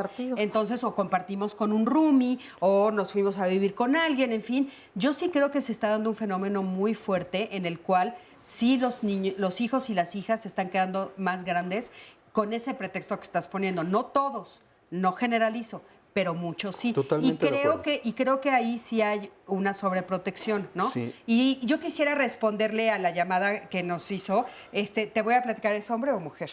Es una señora. Una mujer. Fíjate que, ¿cómo se llama? Bueno, ¿es anónima? Pues no, si nos deja su nombre, déjame te lo digo. Bueno, ahorita que Sandy nos diga su nombre, fíjate que en el transcurso, nosotros ya llevamos muchos años al frente del programa de Diálogos y de repente surgen los temas de una manera orgánica, increíble, los empezamos a oír gracias a ustedes que nos están viendo y que de repente las frases empiezan a llegar, ¿no? Y la palabra esta de la sobreprotección, para nosotros la producción, fue de veras un conocimiento nuevo, darnos cuenta que sobreproteger a nuestros hijos era ser violentos. No lo habíamos pensado hace unos años, no lo sabíamos, no lo teníamos claro. Y entonces ahora para nosotros era importante ponerlo sobre la mesa porque justamente lo que nos pasa es eso que estás comentando tú. No sabemos la línea, la diferencia, ¿no? Y entonces, de veras la sobreprotección, en el momento en el que yo solo lo sobreprotejo, a mí lo que me gustaría poner como, para que nos entendiera el público que nos está viendo, es como cortarle las alas, literal, a un periquito para que no vuele. Va a seguir creciendo, va a seguir hablando, pero no va a volar. Y lo que hacemos nosotros cuando sobreprotegemos es cortarle las alitas. Entonces, por eso para nosotros era tan importante ponerlo sobre la mesa. Por supuesto que si a alguno de nuestros hijos les pasa algo, o a alguno de los hijos de todos nosotros, de todos los que nos están viendo, le pasa algo, pues no nos vamos a hacer responsables porque no somos responsables. Simplemente queremos poner sobre la mesa la importancia de darnos cuenta de la diferencia entre el cuidado y la sobreprotección.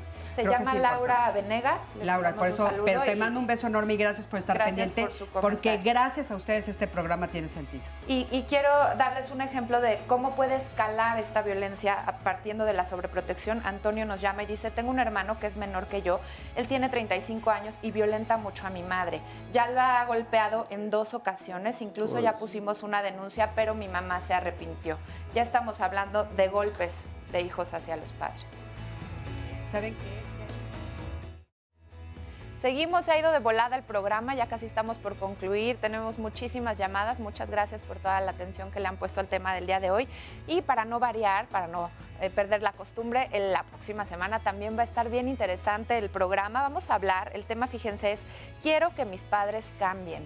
A raíz de todo lo que se ha dicho hoy, seguramente ustedes que nos están viendo han dicho, híjole, me hubiera encantado que mi mamá no fuera tan exigente, tan estricta, tan, no sé, cualquier adjetivo que usted quiera poner. Y de eso se va a tratar, de qué les gustaría, ahí vamos a invitar a los jóvenes, a los niños tal vez no nos puedan ver en el programa en vivo, pero que vayan sondeando en su casa qué les gustaría que compartieran, qué les gustaría que fueran o hicieran distintos sus padres. Ahora que somos adultos también podemos ponernos a recordar cómo fueron nuestros padres en nuestra infancia y qué nos hubiera gustado que hubieran hecho distinto o que el día de hoy, que ya son mayores, pues también fueran diferentes. No se lo pierda, va a estar muy interesante con todos sus testimonios, por supuesto que así va a ser y vamos a ver un resumen de lo que se dijo el día de hoy. Hay una confusión de los padres por no saber cómo establecer esos límites. ¿Por qué no es una patología? Bueno, no estamos hablando de un trastorno como tal o de una enfermedad como tal. En patología nos referiríamos a una psicopatología que tendría que ver con una enfermedad mental o con un trastorno como tal. Hablamos más bien de síntomas en todo caso y lo que estamos planteando aquí es una sintomatología en la familia, una dinámica enfermiza quizá que daña, pero no se diagnostica como tal. Nosotros no podemos obligar al niño a que bese a alguien a manera de saludo o que le da la mano incluso, pero tiene que saludar. El punto es saluda. Okay. El punto es saluda, no es como yo diga, no es como yo quiera o como yo creo que es un saludo. Sea, justamente el problema cuando hablan de confusión de límites es, los límites son para todos. La expresión física del saludo, esa de afecto, esa se la puede reservar. Generalmente la familia se la va ganando. Okay. ¿Sí? Porque es el niño quien desea ir a abrazar al abuelo, a besar. Actualmente lo que manejan muchos especialistas tiene que ver con las consecuencias acerca de lo que haces, ¿no? Yo no te premio, yo no te castigo. ¿Por qué? Porque esto deposita el poder en la persona que lo está ejerciendo. Y si el niño o el adolescente hace algo, yo te voy a premiar. Entonces yo tengo el poder de. Cuando se habla de consecuencias, estamos hablando de tú tienes el poder de decidir si haces esto o si no lo haces. Si no lo haces, habrá una consecuencia tal. Si sí lo haces, habrá otra consecuencia tal. Esto es, le regreso la responsabilidad. Pero si papá o mamá le dicen 1, 2, 3 y papá cuenta hasta 3 y mamá dice 1, 2, van 2 y media, van 2, 3/4, ahora sí en serio, 1, 2, se acabó. Ya, entonces el niño decodifica, papá es firme, claro, cuidado con papá y mamá o viceversa, ¿eh? Voy a que los límites, claro que son para los niños, son para los papás, son para los abuelos, es para la sociedad. Si viviéramos una sociedad con estructura, con orden, creo que estaríamos diferentes. Nada. No gana nada. Nunca vas a ganar nada siendo violento. No, definitivamente no. No es la misma educación que antes teníamos a la de ahora. Antes le teníamos respeto a nuestros mayores y ahora es al revés. Los mayores le tenemos respeto a los chicos. No, al contrario, va a tener muchos problemas. No gana nada. Gana solamente el portarse mal con sus padres. Por el momento, desquita, supongamos, su coraje, ¿no? Su recelo. Pero si es buen hombre, en unos minutos más se va a arrepentir. Pues bueno, estamos ya al final de este programa, es el último bloque y pues por supuesto, como siempre, vamos a empezar con las conclusiones que son como muy importantes. Ustedes nos han estado llamando y preguntándonos que cuáles son los 16 tipos de violencia. Nos van a agregar unos poquitos más y como ya les dijimos, los vamos a tener todos en las redes, por supuesto. Adelante, por favor, Fabiola. Mira, yo creo que en esta parte es importante nada más diferenciar que hay lo psicológico de lo físico, ¿no? Dentro de la psicológico ya mencionamos 3, que es el humillar, las amenazas, la parte que tiene que ver con atemorizar, ya ahí llevamos 3, la parte de denegar, la mayoría de los actos de violencia filioparental empiezan por la denegación. Yo no te hago caso y con eso reto tu autoridad. ahí tendríamos 4. La parte de patologizar, estás loca, lárgate de aquí. Eso de hacerte creer que tú eres la que está mal psicológicamente por quererme ordenar a mí sería otra. Es importante. O tú no sabes también, ¿no? Esa es ahí. Tú no sabes. Tú no sabes, estás loca. Muy bien. La parte de denigración que tiene que ver con esto de tú no sabes, desacreditar, que sería una 7ª. Yo te hago quedar mal delante de mi abuelita y teníamos una de las llamadas, me voy con mi abuelita y digo, no, es que ella me lastimó a mí, te desacredito delante del otro para minimizarte. Y ahí vemos que ya tenemos varias conductas de estas psicológicas. Ningunear, cosificar, ¿no? Cuando nosotros utilizamos adjetivos peyorativos contra los padres. Y en estas primeras, digamos, 8 o 9 conductas, ya tenemos ahí la parte psicológica. Después ya viene la parte física, que es donde empiezan los forcejeos, donde si tenemos niños, papás que pongan atención, que nos arrojan las cosas, eso no es normal. Es una conducta ya agresiva que pretende hacernos daño. El herir con armas blancas o sacar algún objeto que nos amenace en ese momento y evidentemente llegar, hay también cuestiones en la violencia física donde los niños escupen a los padres, los bofetean. Si te fijas, ahí ya tenemos otras 6 conductas de ejemplos de violencia física, pero todo esto antes de llegar al arma blanca o las denuncias, los procedimientos judiciales, tuvo toda una evolución. Y en estas 16 conductas que podemos diferenciar en las psicológicas de las físicas, siempre hay una evolución de por lo menos algunos años. Ya cuando los papás llegan es porque ya están escalonados en el último nivel de la violencia y es cuando ya no saben qué hacer y piden ayuda. Ahora, esa es otra de las preguntas que nos están haciendo. O sea, ¿cómo en el momento en el que ya hay golpes, que escupen, que sacan un arma blanca, por qué los papás no hacen algo? O sea, ya en ese momento, ¿por qué ellos se encuentran como parecerían maniatados o sin esta fortaleza para hacer algo? O sea, ¿este escalonamiento los ha llevado ahí? Aquí tengo un testimonio de una persona que dice que su hija de 3 años los muerde y dice, nos avienta los juguetes y nos muerde y no hace caso a los papás. La persona que llama es la abuela. Ahí yo vería este abordaje en 2 sentidos. Uno es lo emocional. Los padres se sienten culpables porque se creen responsables, obviamente, de esto que está pasando con el hijo y avergonzados. Ellos no hacen nada en primera instancia por la vergüenza que les causa el pedir ayuda ante la conducta violenta del hijo. Eso sería algo bien importante de rescatar, porque la mayoría de los padres no lo hacen hasta que ya se les sale de las manos por vergüenza.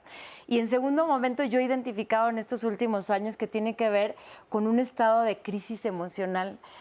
Literalmente los papás en el momento de la agresión física se encuentran en un estado como de indefensión, de shock. Mi hijo me bofeteó. Es decir, hay una confusión, un estado mental donde ellos no saben identificar, no saben qué hacer, se encuentran en un estado de desorientación, tardan varios días incluso en procesarlo e incluso las intervenciones de primera instancia son precisamente darles esta primera contención a los padres que adquiere características propias de un estado de estrés postraumático. El hecho de que llegue un hijo, te bofetee, te saque el arma, adquiere características ya que psicológicamente les impide a los padres pedir ayuda. Es cuando ya lo procesan, cuando alguien del medio se los hace ver que ellos acuden a pedir ayuda. ¿Cómo no llegar a esos niveles, Eduardo? Mira, por ejemplo, en el caso que planteaban ahorita de la niña de 3 años, ¿no? Lo primero que hay que entender, otra vez volvemos al desarrollo, tiene que ver con, es un niño que a esa edad no tiene todavía las herramientas para poder expresar frustración, coraje, depresión, tristeza, de otra manera. Entonces, generalmente el lenguaje va a ser de esta forma.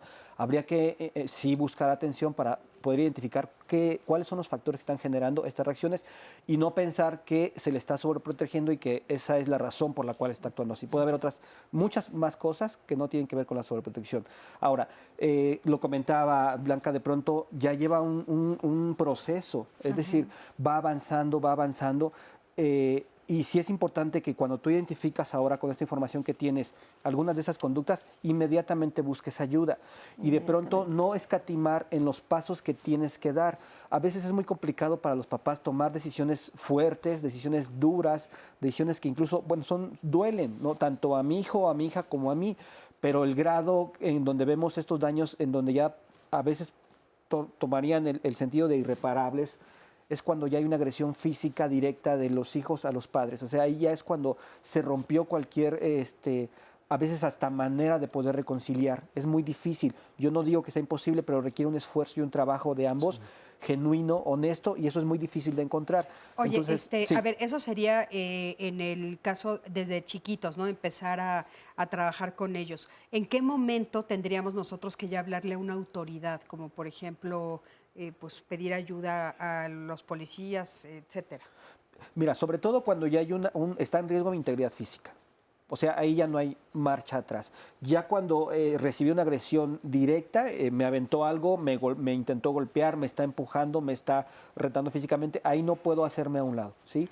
Generalmente todavía los papás, yo observo esto mucho en la cultura mexicana, los papás hombres todavía encaran y se lían a golpes, llegan a golpes con los hijos para tratar de, como decimos vulgarmente, aplacarlos, ¿no?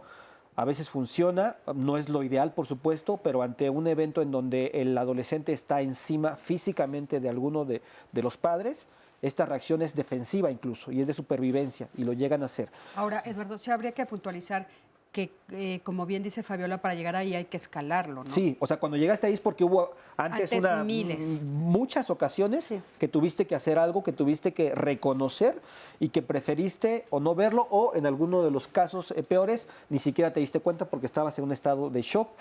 Pero es también algo que no se puede entender, que todo el tiempo hayas estado en shock y no hayas podido reconocer que tu hijo ya tenía varios episodios de agresión y de violencia contra ti. Entonces ahí también hay una cuestión de negación del problema. Es un comentario que nos hacen aquí porque todo esto sumado a alguna sustancia o alguna adicción se pone una bomba porque miren, nos dice aquí por sobreprotección mi primo mató a mi tía y todo por no poner freno a una adicción a las drogas. Qué fuerte. Y también aquí hay una llamada muy, muy difícil que dice, buenos días, yo quiero expresar una opinión. Mi nieta es muy agresiva, tiene 9 años y cuando está así se pone a gritar. Ella es hija única, su mamá es madre soltera y le dice a su mamá que la va a matar, que es fea, que no la quiere, que la odia. Y luego ella dice que se va a matar. Dice la abuelita, obviamente esto me preocupa y quiero una orientación. ¿Qué le podemos decir? Es bien importante decirle a la abuela que frente a este comportamiento tenemos que vislumbrar un montón de factores que pueden estar interviniendo para que esta conducta se dé. Lo más adecuado es que busque ayuda profesional para que un profesional pueda visualizar todos esos factores y pueda darle una solución. Sí, yo quisiera justo comentar esto y ahondar. A veces de pronto las personas, qué bueno que escuchan estos foros y qué bueno que se informan, pero el informe no llega muy en cuanto, ¿qué hago? Díganme 1 o 2 tips rápido para solucionarlo, ¿sí? Es complicado porque vemos hasta dónde puede llegar este tipo de consecuencias, entonces el abordaje tiene que ser profundo y habría que entender si es una dinámica de la pareja, si tiene que ver algo con la madre, si hay algún problema neurológico de la niña también, entonces sí hay que ir buscando el caminito para que en este tipo de situaciones no se agraven. Ahí es donde vemos esto que te decía de las familias que niegan, que no quieren ver, que dejan que esto pase. En este caso concreto requiere atención, requiere buscar profesionalmente una ayuda y que de ahí empecemos a transitar el caminito para encontrar la razón del sufrimiento de esta niña. Claro, o sea, lo que tendrán que hacer es buscar ayuda profesional. Por supuesto. Sí. Pero algo que a lo mejor sí valdría la pena puntualizar ahí en estas personas que nos llaman es no engancharse. El ciclo de la violencia siempre se incrementa. ¿De qué manera no engancharse? Por ejemplo, existen 4 fases que se dan en el ciclo de la violencia que tiene que ver con que ante la sumisión de los padres y el no poner estos límites, ser muy permisivos, ¿no? O, etcétera, se genera entonces las demandas, crecen las demandas de los hijos y entonces en una tercera etapa aumenta la hostilidad de los padres, reaccionan y el hijo es donde viene la venganza. Es un ciclo muy bien estudiado. Cuando me refiero a que no se enganchen es que ante una provocación del hijo, si yo me engancho, lo único que voy a obtener siempre es más rencor, más violencia del hijo, más cosas rotas, siempre va creciendo. A ver, entonces, algo ahí que es para desactivarlo es que los padres no se enganchen, porque si no, lo único que van a hacer es que Pero a ver, ¿cómo? Es que, perdón, porque seguro nos van a preguntar, ya conocemos a nuestro público, nos van a decir, ¿cómo no me engancho? O sea, por ejemplo, mi hijo ya rompió la televisión, ¿cómo no me engancho? ¿Y cómo ignorar cuando está haciendo este tipo de comentarios? ¿Me voy a matar o te voy a matar? ¿No? ¿Qué hacer? A ver, ahí valdría la pena puntualizar, no es ignorar de que no escuche el comentario, sino de repente el hijo está buscando precisamente esa reacción para entonces yo violentarte más. Ese es el círculo que se da en el ciclo de la violencia. Por ejemplo, si me dice, nada más para ese ejemplo, si me dice, es que yo me voy a matar, ¿qué tendría yo que responder? Es que depende del contexto. Ajá. Porque si, Bueno, a ver, en este contexto. en este contexto, de 9 años, se va a matar, está chantajeándola. Sí. Es un absoluto chantaje. Pero eso lo sabemos nosotros que somos terapeutas. ¿Qué hace a la la abuela mamá? le digo, a ver, señora, en este contexto le está aventando cosas, está absolutamente desorganizada esa niña. Está buscando un estímulo en usted para que usted se doblegue, se va a matar, usted se asusta, empieza a llorar y entonces le permite todo. Señora, no le hace caso, punto, no le hace caso. ¿La dejo? Sí, señora, déjela. O de manera manténgala. asertiva poderle decir... No, pero no me, el engancho es, de verdad, tenemos que ser muy racionales y muy objetivos en el contexto de esa circunstancia. Ok, A ver, Adrián. Yo creo que cuando se dice no engancharse es no entrar en una escalada. En una escalada de violencia. Y estoy muy de acuerdo. La tarea de los papás, y es mucho esfuerzo, es contener amorosamente. Aguas, contener amorosamente no es decir, ay, qué bonito. No, decir, te callas. En este momento también es amor. También es poner límites, poner orden. Si una personita está diciendo, oye, me quiero matar muy violentamente o muy triste, pongo orden y claro que lo llevo o la llevo a un especialista para estar atentos de que no vaya a ser que esté tan enojada, tan enojado y no puede expresarlo hacia afuera, que lo exprese hacia adentro y se haga daño. Eso. Ahora, hay otra cosa. A veces no se entra en escaladas en familias. A veces, sigo con el tema de familias, Sí, las claro. familias son violentas. Claro, a veces el punto es, oye, pero es que fulano está vendiendo droga, dile a su papá. Su papá es el que mueve esto. Claro. ¿Y cómo se le hace? Es horrible. Es terrible, pero a veces estamos hablando de familias sociopáticas en un nivel de crimen organizado. Es muy lamentable. Entonces, ¿qué se hace? Tenemos que acudir a otras instancias, ya no solo el especialista, sino incluso instancias legales y tener la precaución para que no vaya a pasar algo, ¿no? Entonces, ya escuché Por supuesto, muchísimas gracias, gracias de veras. Gracias a los 4 por haber estado aquí. Gracias porque yo creo que este programa realmente aclaró a muchísimas personas que nos están viendo. Yo creo que quedó muy claro qué es esto de la sobreprotección y cómo escala la violencia. Sandy, muchísimas gracias. Gracias a toda la producción, gracias al público que siempre nos acompaña, gracias a ti que siempre estás del otro lado de la pantalla. Yo soy Cristina Jauregui y nos vemos la próxima semana con este tema que pues va a estar muy interesante. ¿Cómo se titula? Vamos a que es lo que queremos que cambien nuestros padres. Sí, de nuestros que si queremos que nuestros papás cambien vamos y a de cómo cambiarlos, queremos no. que cambien nuestros padres o si quieres que cambien. En fin, nos vemos la próxima semana aquí en Diálogos en Confianza. Hasta luego. Bravo.